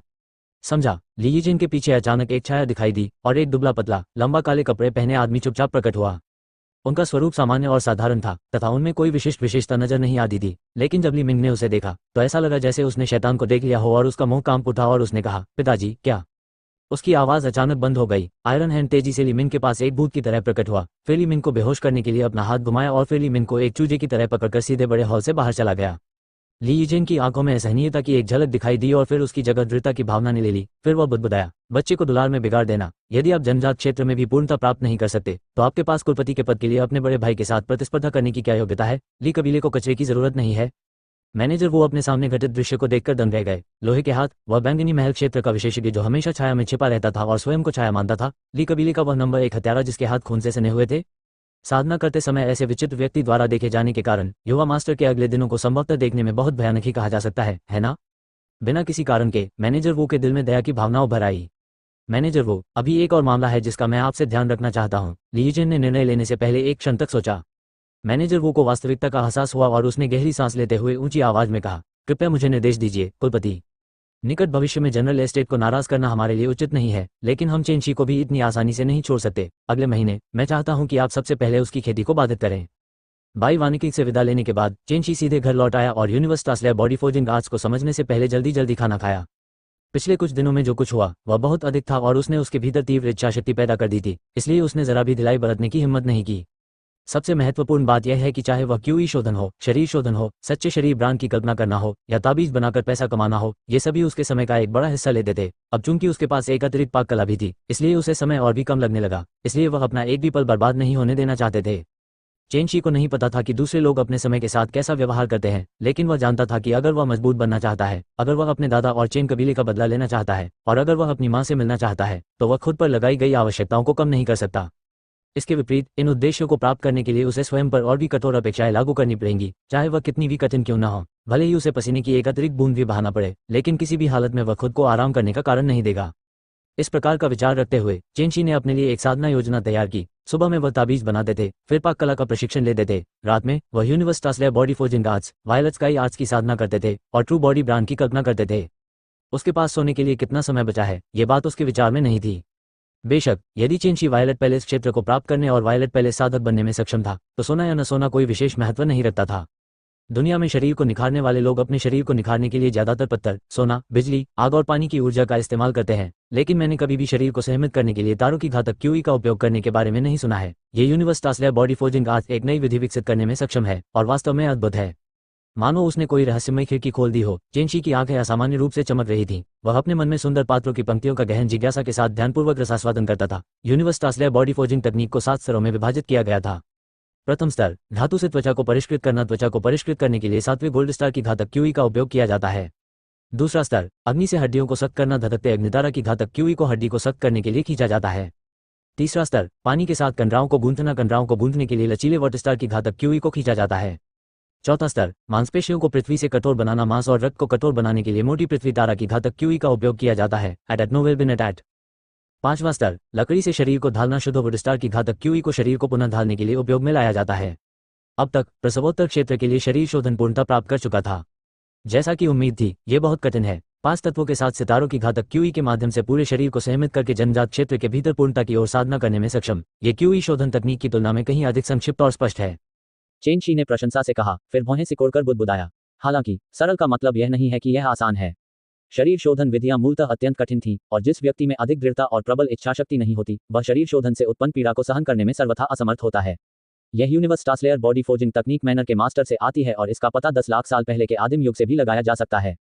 इसे विकसित करना संभवतः एक सामान्य शारीरिक शोधन तकनीक से भी अधिक कठिन होगा। चेंशी ने जब ये सोचा तो उसका मन काफी हद तक शांत हो गया और उसने नीचे की ओर पढ़ना जारी रखा। 6वां स्तर शरीर के परिष्कार का जनजात क्षेत्र था। एक बार जब कोई इस स्तर पर पहुंच जाता है तो पूरे शरीर की महत्वपूर्ण ऊर्जा और रक्त भाप की तरह ऊपर उठेंगे। क्यूई और महत्वपूर्ण ऊर्जा शरीर के माध्यम से इंद्रधनुष की तरह बहेगी और व्यक्ति में पहाड़ों को हिलाने में सक्षम जबरदस्त ताकत होगी। सातवां स्तर शरीर शोधन का वायलट पैलेस क्षेत्र था। एक बार जब कोई इस स्तर पर पहुंच जाता है तो मांस, रक्त और पेरियोस्टेम के बीच से एक भयानक रहस्यमय ऊर्जा प्रवाहित होती है, शमन ऊर्जा। शमन ऊर्जा पर भरोसा करके कोई व्यक्ति गुप्त कलाओं, दिव्य क्षमताओं और शरीर को परिष्कृत करने वालों के लिए अद्वितीय तकनीकों को विकसित कर सकता है। उदाहरण के लिए पर्वतीय परिवर्तनकारी मुट्ठी, स्वर्गीय परिवर्तन, अचल स्वर्ण शरीर आदि। शामन ऊर्जा, क्या ये क्यूई शोधकों द्वारा विकसित सच्चे सार के समान हो सकता है? दिव्य क्षमताएं और तकनीकें क्या है? दुर्भाग्यवश मुझे शरीर को निखारने के क्षेत्र में बहुत कम जानकारी है। मुझे ये सब जानने का अवसर अवश्य ढूंढना चाहिए, अन्यथा इसे विकसित करने में निश्चित रूप से कुछ ठहराव आएगा। ये चेन शी ने चुपचाप सोचा, फिर अचानक उसे एक और समस्या का ख्याल आया। यह यूनिवर्स टास्लेयर बॉडी फोर्जिंग तकनीक मैनर के मास्टर से है और निश्चित रूप से इनसे बढ़कर होगी। क्या ऐसा हो सकता है कि अधिक गहन चरण अभी भी सीनियर जीयू की पहुंच में है? कोई बात नहीं, अब और सोचना बेकार है, मुझे जल्दी ही वायलट पैलेस क्षेत्र तक पहुंच जाना चाहिए। फिर जब मैं फिर से मैनर में प्रवेश करता हूं, तो जब तक मैं परीक्षणों के स्वर्ग शिखर के पहले स्तर को पारित करने में सक्षम हूं, वरिष्ठ जीयू को यूनिवर्स टास्लेयर बॉडी फोर्जिंग तकनीक की बाद की सामग्री मुझे देनी चाहिए। चेन शी खड़ा हुआ और अपने घर से बाहर चला गया। रात्रि का आकाश बिल्कुल काला था और चमकीले मोतियों जैसे तारे रात्रि के पर्दे के ऊपर टिमटिमा रहे थे, जिनसे ठंडी तारों की रोशनी पड़ रही थी जो मनमोहक और गहन थी। चेन शी ने अपना सिर उठाया और चुपचाप ब्रह्मांड टास्लेयर बॉडी फोर्जिंग तकनीक के पहले स्तर की साधना तकनीक पर सोचा, जबकि वह आकाश में असंख्य तारों को देख रहा था। काफी देर बाद जब वह बुदबुदाया तो उसकी भौहें सिकुड़ गईं। ये काफी मुश्किल है। यूनिवर्स टास्लेयर बॉडी फोर्जिंग तकनीक में कुछ बड़ी बाधाएं थीं और दीक्षा उनमें से एक थी। यदि कोई अपने शरीर को परिष्कृत करने के लिए 7वें गोल्ड स्टार की घातक क्यूई का उपयोग करना चाहता है, तो पहले चरण में शुक्र ग्रह को पहचानना होगा, जो 7वें गोल्ड स्टार की घातक क्यूई से भरा हुआ है। दूसरा कदम शुक्र के साथ संबंध बनाना होगा, जिसमें शरीर को केंद्र बनाया जाएगा। केवल तभी कोई व्यक्ति त्वचा को सहमित करने के लिए 7वें गोल्ड स्टार की घातक क्यूई को सफलतापूर्वक आकर्षित और खींच सकता है।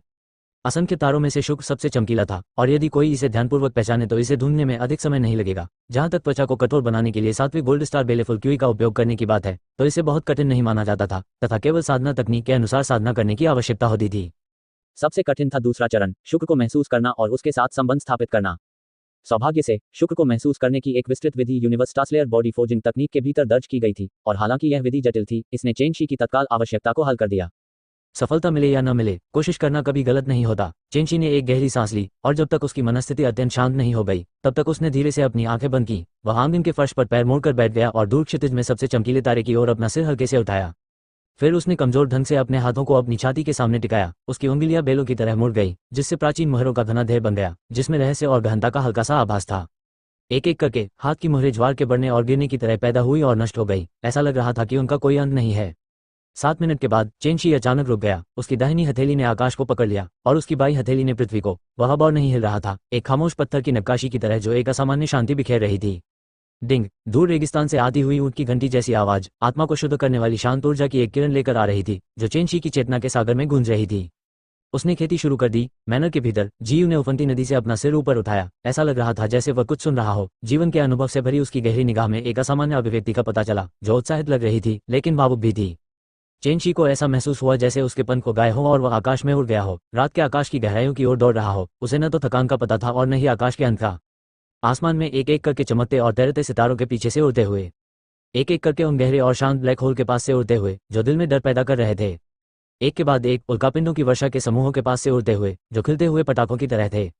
अंत में वह असीम अंतरिक्ष के विस्तार में रुक गया और वहां केवल एक तारा था, एक विशाल तारा जो लाखों करोड़ों स्वर्णिम प्रकाश उत्सर्जित कर रहा था। वह सुनहरी रोशनी तलवार की तरह तेज थी और पूरा तारा ऐसा लग रहा था मानो वह अनगिनत तलवारों से भरा हुआ है, जो एक तेज ठंडी आभा उत्सर्जित कर रही थी, जो बाहर निकलते समय इतनी तेज थी कि कोई भी उसे करीब से देखने की हिम्मत नहीं कर सकता था। वह सघन स्वर्ण प्रकाश 7वां गोल्ड स्टार घातक क्यूई है। चेन शी का मन उस क्षण प्रबुद्ध हो गया जब भाग्य उसके करीब आया और वह शांत भाव के साथ अंतरिक्ष में पैर फैलाकर बैठ गया और चुपचाप अपनी आंखें बंद कर लीं। ठीक इसी समय तारों से भरे रात्रि आकाश के ऊपर से ठंडी और तरल तारों की रोशनी की एक किरण नीचे आई, जैसे एक शांत बूंदाबांदी जो निरंतर और घनी थी, आंगन में उतर रही थी और चेन शी के शरीर के चारों ओर छिटक रही थी। यह दृश्य अत्यंत अनोखा था, मानो आकाश और पृथ्वी के बीच एक पतली रस्सी की तरह प्रकाश का पुल बना दिया गया हो, जो चेन शी को शुक्र से जोड़ रहा हो। ऐसा प्रतीत हुआ कि उन्होंने कुछ देख लिया है। हजारों अत्यंत चौंकाने वाली और डरावनी आभाएं विशाल और असीम दक्षिणी क्षेत्र से उभरी और एक के बाद एक दृष्टि दक्षिण की ओर घबराहट, सदमे, घबराहट आदि के भावों के साथ दूर तक चली गई। आखिर वह कौन है जो तारों की ऊर्जा के साथ संवाद करने में सक्षम है? बूश बूश बूश। पाइन मिस्ट सिटी के भीतर शहर भर में विभिन्न स्थानों पर आकृतियां जमीन से ऊपर उठी और मध्य हवा में खड़ी हो गईं, क्योंकि उनकी निगाहें एक ही स्थान की ओर एक साथ टिकी थी। आम लोगों का जिला। क्या तारों की रोशनी जमीन पर उतर रही है? यहाँ ऐसी विचित्र घटना क्यों घटित हुई? ये कैसा शगुन था? हालांकि जब सभी ने अंत तक जांच करने की इच्छा जताई तो वे आश्चर्यचकित होकर देख पाए कि रात का आकाश स्याही की तरह काला हो गया था और सब कुछ सामान्य हो गया था। जब उन्होंने अंत तक जांच करने की इच्छा जताई तो उन्होंने आश्चर्य से देखा कि रात का आकाश स्याही की तरह काला हो गया था और सब कुछ सामान्य हो गया था। वे उस अजीब ऊर्जा को महसूस नहीं कर पाए जो अचानक उभरी, मानो कुछ हुआ ही ना हो। क्या यह एक भ्रम हो सकता है? नहीं, यह निश्चित रूप से घटित हुआ। पहले जो कुछ उन्होंने महसूस किया था उस पर किसी को संदेह नहीं था। उन्होंने अनिच्छा से बार बार खोज की, लेकिन अब उनके पास खोज का कोई भी अंश नहीं था और वे केवल घबराहट के साथ तथा बिना कुछ हासिल किए वापस लौट सकते थे।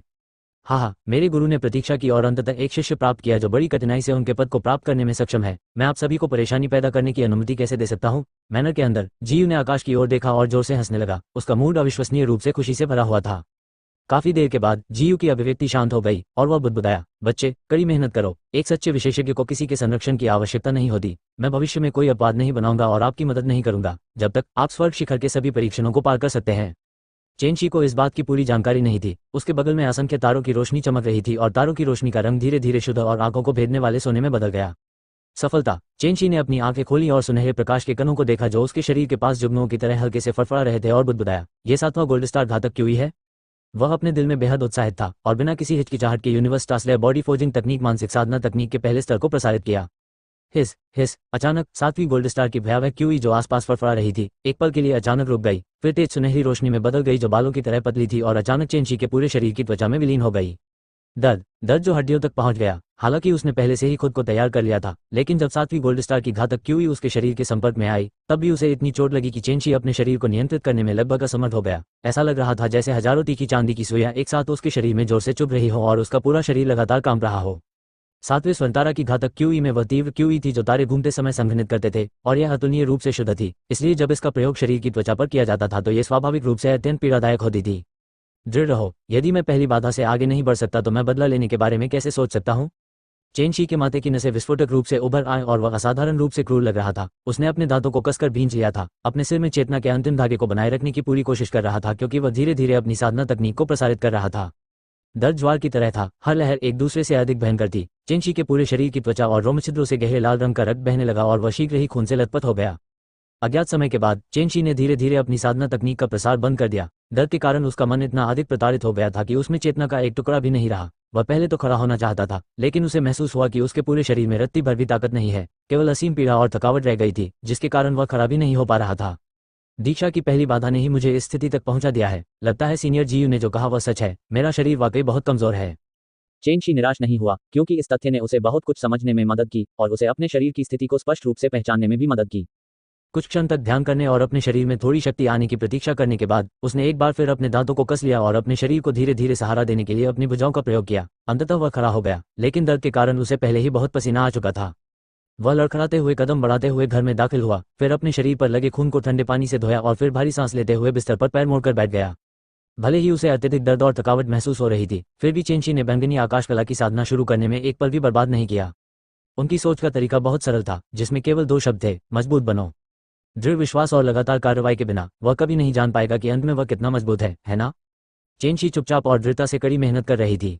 अगले दिन सुबह सुबह चेनशी समय पर उठ गई। कल रात बैंगनी आकाश कलाओं की साधना करने के बाद वह अपनी चेतना के सागर के भीतर ध्यान में पालथी मारकर बैठ गया और जीयू के निर्देशों के अनुसार मनु के स्वामी द्वारा छोड़े गए सच्चे शरीर ब्रांड की कल्पना की। भोर होने से ठीक पहले वह गहरी नींद में सो गया।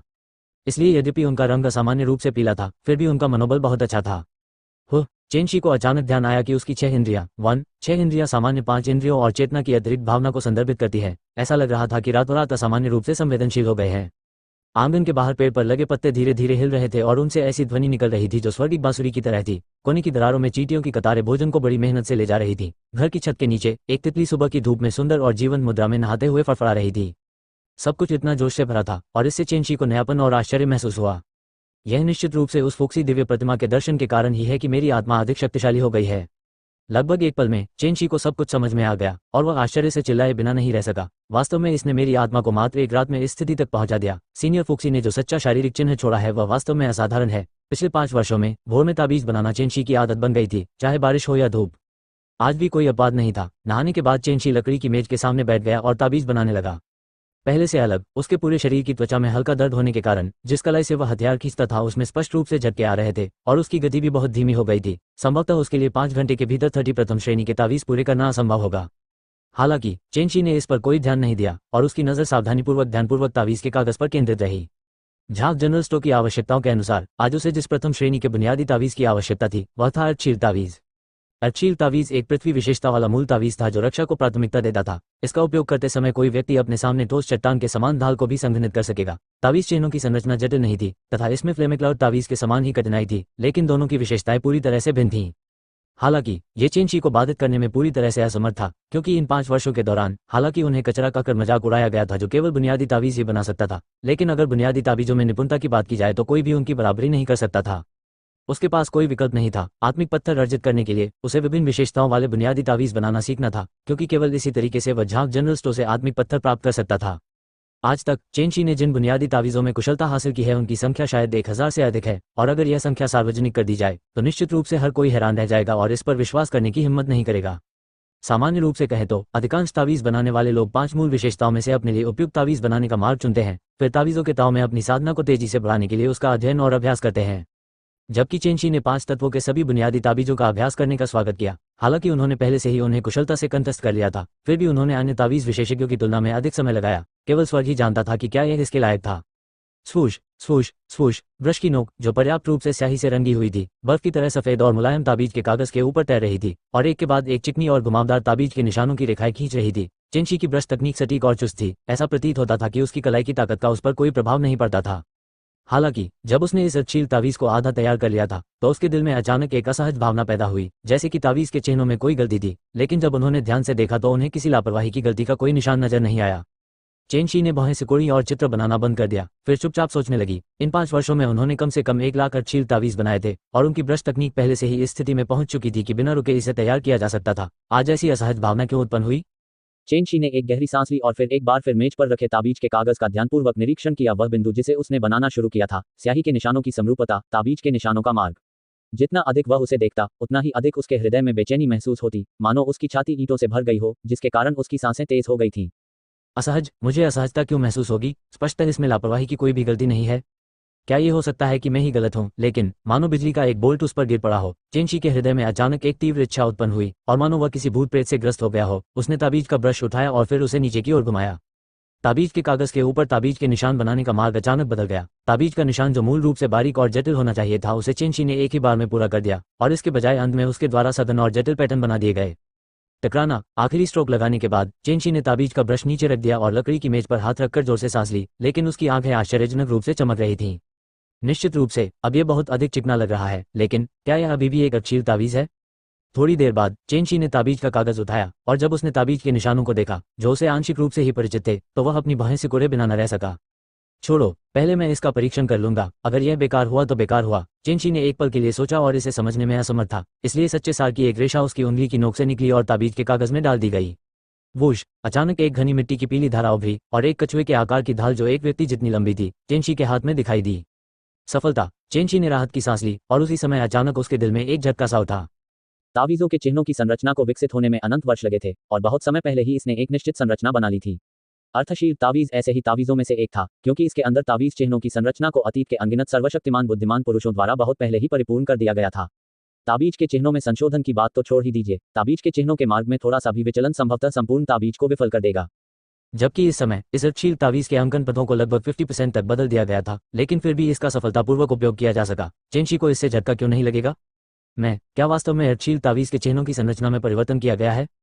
चेंशी के मन में ताबीजों का ज्ञान लगभग टूट गया जब उसे यह एहसास हुआ। उसने यह विश्वास करने की हिम्मत नहीं की कि उसके सामने रखा अर्धशील ताबीज उसके अपने 2 हाथों से बनाया गया था। तभी उन्हें यह अनिश्चितता का एहसास हुआ कि उन्होंने ये काम पहले कैसे किया। लंबे समय तक कड़वे विचार के बाद चेंशी को अचानक एक बात याद आई। सीनियर फुक्सी ने स्वर्ग के रहस्यों को जानने के लिए दाव को समझने के लिए नदी के आरेख की कल्पना की थी, और न केवल उसने तारों के गुप्त क्षेत्र से बाहर निकलने के लिए तावीजों के दाव में अपने ज्ञान पर भरोसा किया, बल्कि उसने सीनियर फुक्सी द्वारा छोड़ा गया सच्चा शरीर ब्रांड भी प्राप्त किया। क्या यह सब ट्रू बॉडी ब्रांड की वजह से था? सीनियर जीयू ने एक बार कहा था, ट्रू बॉडी ब्रांड में रिवर डायग्राम के असली सार का एक अंश निहित है, और उन्होंने कल रात इस ट्रू बॉडी ब्रांड की कल्पना की थी।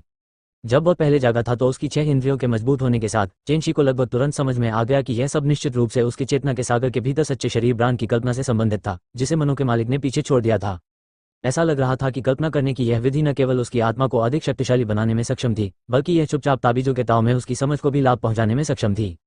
जब चेंशी ने अपनी सोच को ठीक किया और अचानक उसे ज्ञान की प्राप्ति हुई, तो उसने ताबीज का ब्रश उठाया और एक बार फिर से शिल्पकला शुरू कर दी। समय बीतता गया। लगभग 3 घंटे से भी कम समय में 38 शील्ड तावीज दुनिया में प्रकट हो गए, जो समाज में प्रयुक्त होने वाले तावीजों से पूरी तरह भिन्न थे, और यह पहले की तुलना में पूरे 2 घंटे तेज था। 2 घंटे चेन शी के लिए बहुत कुछ करना पर्याप्त था। चेन शी को सबसे अधिक खुशी इस बात से हुई कि उसके डेंटियन में मौजूद सच्चा सार हमेशा की तरह पूरी तरह से समाप्त नहीं हुआ था, बल्कि आधे से अधिक अभी भी बचा हुआ था। इसका यह भी अर्थ था कि वह अन्य 30 अर्थशील तावीज बनाने में पूरी तरह सक्षम था, और हम प्रतिदिन अतिरिक्त 10 स्पिरिट स्टोन अर्जित करने में सक्षम थे। बेहतर होगा कि मैं पहले ये ताबीज चाचा झाग को दे दूं। मैंने कल ताबीज नहीं बनाया। मुझे आश्चर्य है कि क्या अंकल झाग मुझे दोषी ठहराएंगे।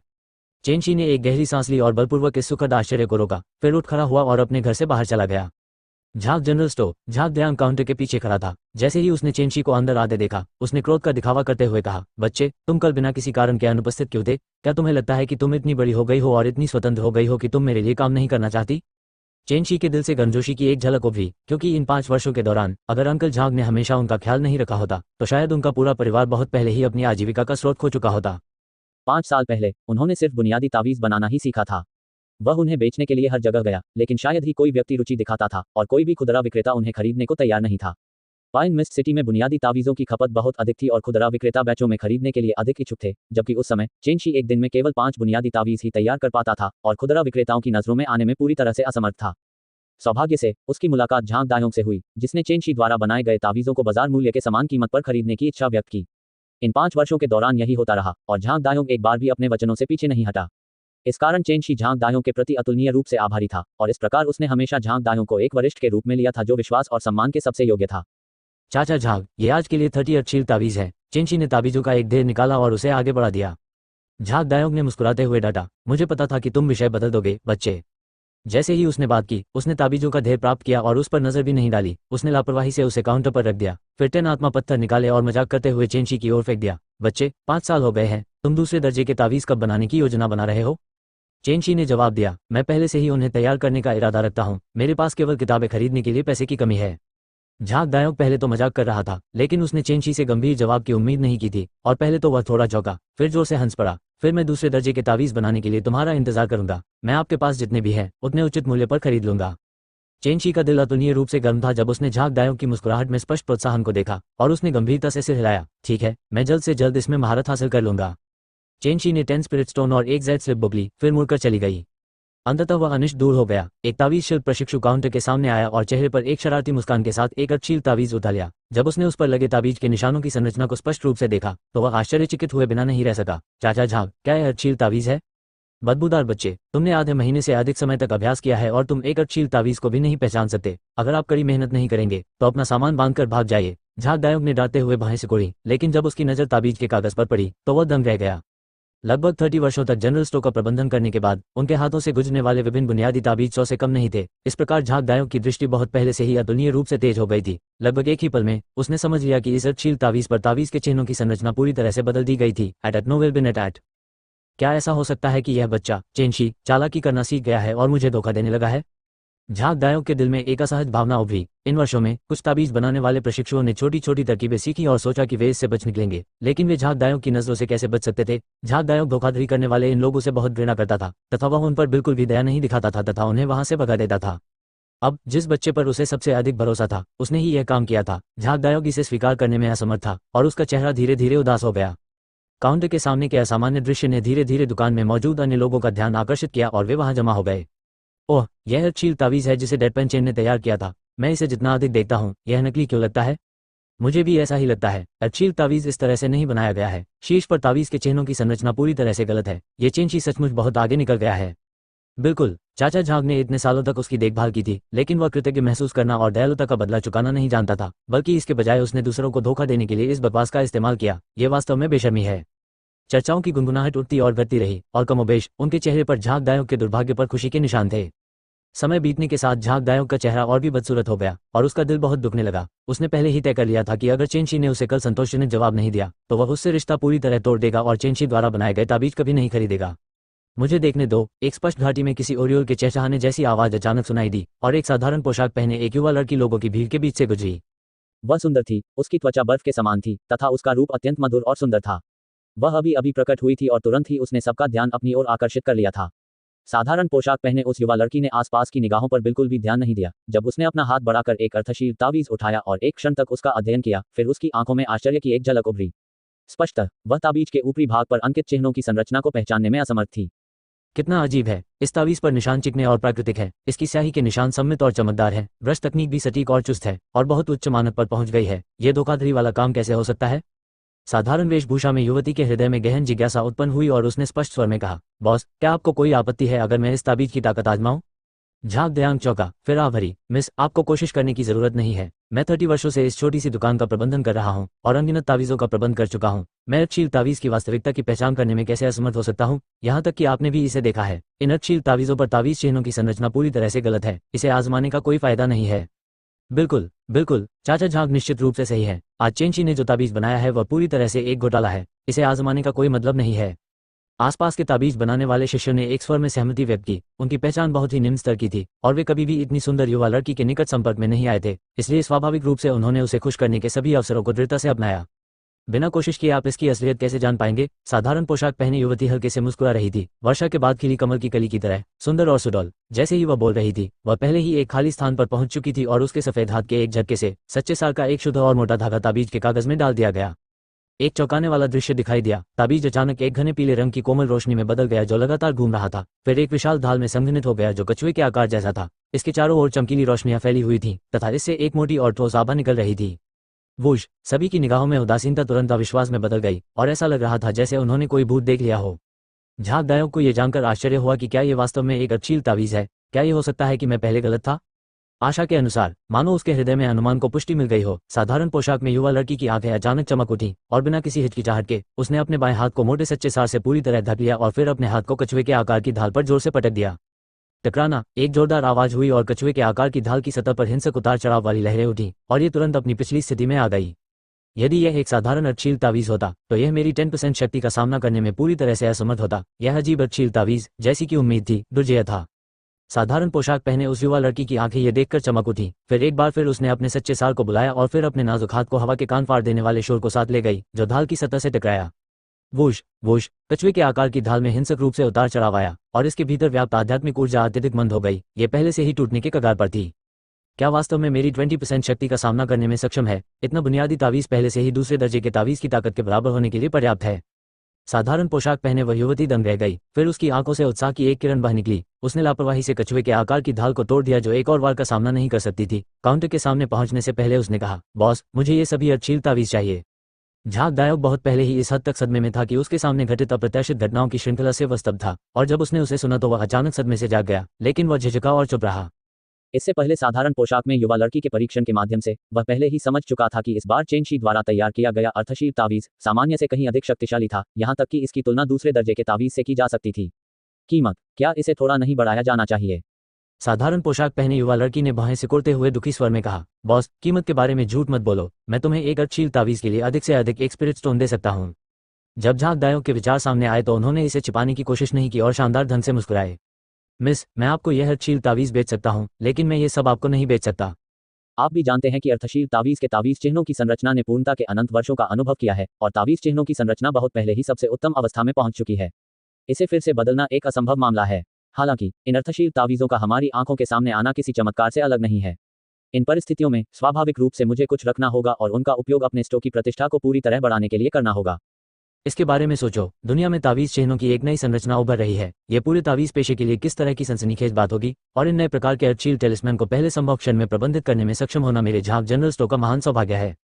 वह जितना अधिक बोलता, झाग दायोक उतना ही अधिक उत्साहित होता और उसकी आंखों से असीम आशा झलकती, मानो उसने पहले ही गौरवशाली भविष्य देख लिया हो।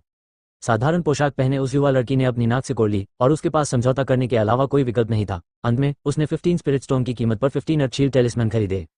चाचा झाग, आप जो कह रहे हैं वह नहीं हो सकता। क्या ये सच है? एक ताबीज बनाने वाला प्रशिक्षु आश्चर्य से भरा चेहरा लिए हुए आया।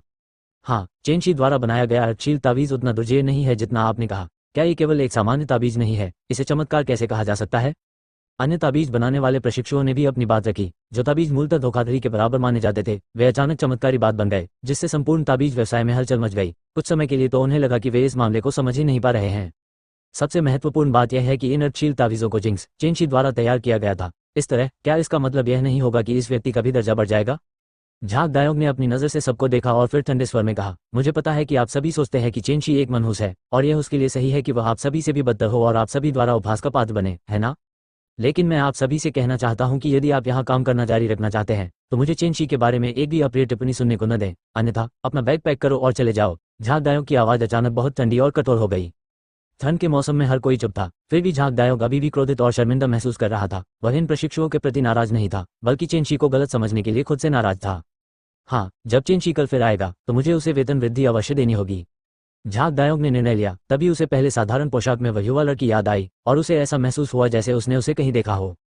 ताली। काफी देर तक चुपचाप विचार करने के बाद झाग दायोंग ने अचानक अपने माथे पर थपकी दी, फिर बुदबुदाया। इसमें कोई आश्चर्य नहीं कि वह इतनी परिचित लग रही थी। पहले उसने जो जेड से वेग पाम का इस्तेमाल किया था वह वही गहन कौशल है जिसका इस्तेमाल जनरल एस्टेट के जनरल किन ने प्रसिद्ध होने के लिए किया था। उसे जनरल एस्टेट की छोटी मास्टर होना चाहिए किन होंगमिन। यदि आप एक योग्य स्पिरिट शेफ बनना चाहते हैं तो आपको 8 महान वर्गों में निपुणता हासिल करनी होगी। सामग्री, चाकू कौशल, स्टोव, स्पिरिट लपटें, बर्तन, मसाला, पानी और खाना पकाने की विधि। उनमें से सामग्री, चाकू कौशल और आत्मा की लपटें सबसे महत्वपूर्ण हैं और अन्य के लिए बहुत अधिक अध्ययन की आवश्यकता नहीं है। ये खाद्य सामग्री के लिए एक अंतिम सचित्र मार्गदर्शिका हजारों की संख्या में आत्मिक जड़ी बूटियों, फलों और सब्जियों, अनाज, राक्षस जानवरों, जंगली जानवरों आदि का विवरण देती है। ये कहा जा सकता है कि यह सर्वव्यापी है और इसमें किसी भी चीज का अभाव नहीं है। आपको बस इतना करना है कि विभिन्न प्रकार की सामग्रियों से परिचित हो जाएं, फिर इसके गुणों, स्वाद, रंग और उस पदार्थ को समझे जो इसे मजबूत या प्रतिकूल बना सकता है। तभी आप एक ऐसा व्यंजन बना पाएंगे जिसमें प्रचुर मात्रा में आध्यात्मिक ऊर्जा होगी तथा जिसके अलग अलग प्रभाव होंगे। आत्मिक लपटों का यह संग्रह पहली कक्षा से 5वीं कक्षा तक विभिन्न विशेषताओं वाली विभिन्न आत्मिक लपटों को रिकॉर्ड करता है। विभिन्न सामग्रियों के अनुसार खाना पकाने के दौरान आवश्यक ज्वाला भी भिन्न होती है। केवल इसी तरह से आप अपने व्यंजनों को सबसे उत्कृष्ट प्रभाव प्राप्त करने की अनुमति दे पाएंगे। चेंशी के घर लौटने के बाद बाई वानिकिंग ने उसे बुलाया और उसे सावधानीपूर्वक समझाया कि एक स्पिरिट शेफ को किन कौशलों में निपुणता हासिल करनी होती है। इस प्रकार यह देखा जा सकता था कि वह चेंशी के मामलों के बारे में कितनी परवाह करती थी।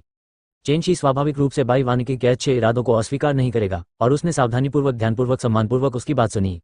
जहां तक चाकू चलाने के कौशल का सवाल है तो तुम पहले ही बूढ़े माँ की परीक्षा पास कर चुके हो, तुम्हें बस उनका अनुसरण करना होगा और अभ्यास करना होगा। बाई वानिकिंग ने अपनी बात समाप्त करते हुए खुशी से मुस्कुराई और फिर पूछा, क्या आपके पास कोई अन्य प्रश्न है?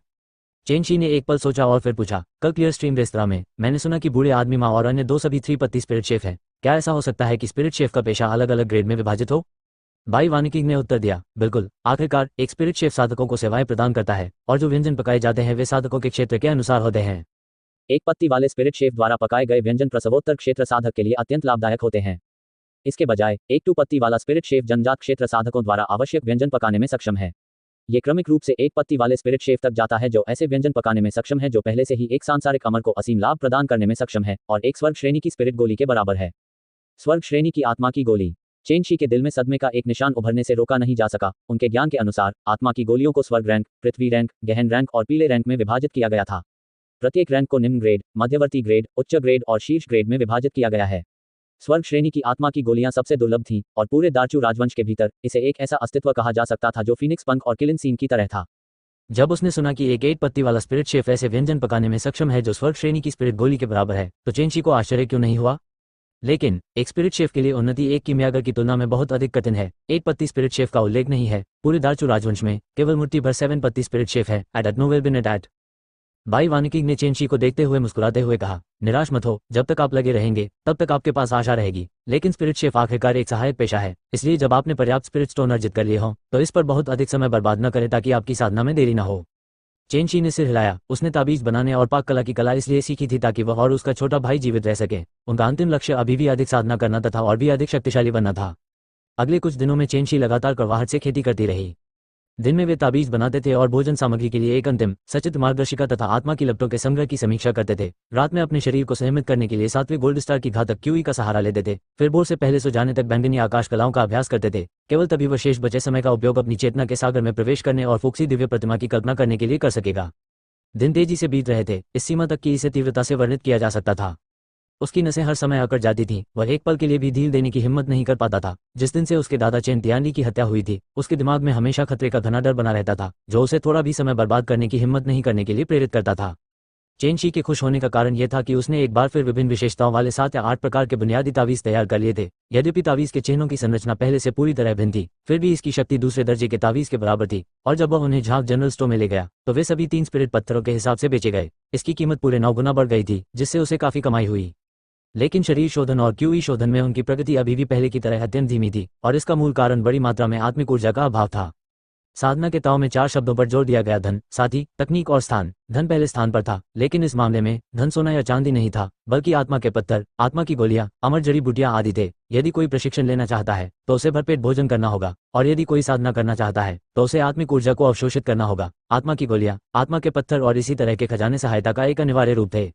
साथी दूसरे स्थान पर थे। यह एक दाव साथी हो सकता है। प्रेमिका, पत्नी का एक अधिक उन्नत रूप, जहां वे साधना की यात्रा में साझेदार होती है, लेकिन अधिकतर यह गुरु और शिष्य के बीच का रिश्ता था। अपने गुरु के मार्गदर्शन से व्यक्ति साधना के दौरान किए जाने वाले चक्करों की संख्या को कम कर सकता है, और यह स्वयं प्रयास करने की तुलना में कहीं अधिक कुशल है। तथाकथित तकनीकें दिव्य क्षमताएं, तकनीकें और साधना पद्धतियां थीं। प्रथम श्रेणी की साधना विधियां न केवल साधना समय को कम करने में सक्षम थीं, बल्कि काफी हद तक वे व्यक्ति को अड़चन में फंसने और क्यूई विचलन से पीड़ित होने से भी बचा सकती थीं। इसके बजाय स्थान कुछ तथाकथित धन्य अमर भूमि की ओर इशारा करता था, और वे स्थान जहां संप्रदाय स्थापित किए गए थे वे ऐसे स्थानों पर स्थित थे जहां आत्मिक ऊर्जा एकत्रित होती थी। वहां पर खेती स्वाभाविक रूप से उन पहाड़ों की तुलना में बहुत बेहतर थी जहां आत्मिक ऊर्जा बहुत कम थी।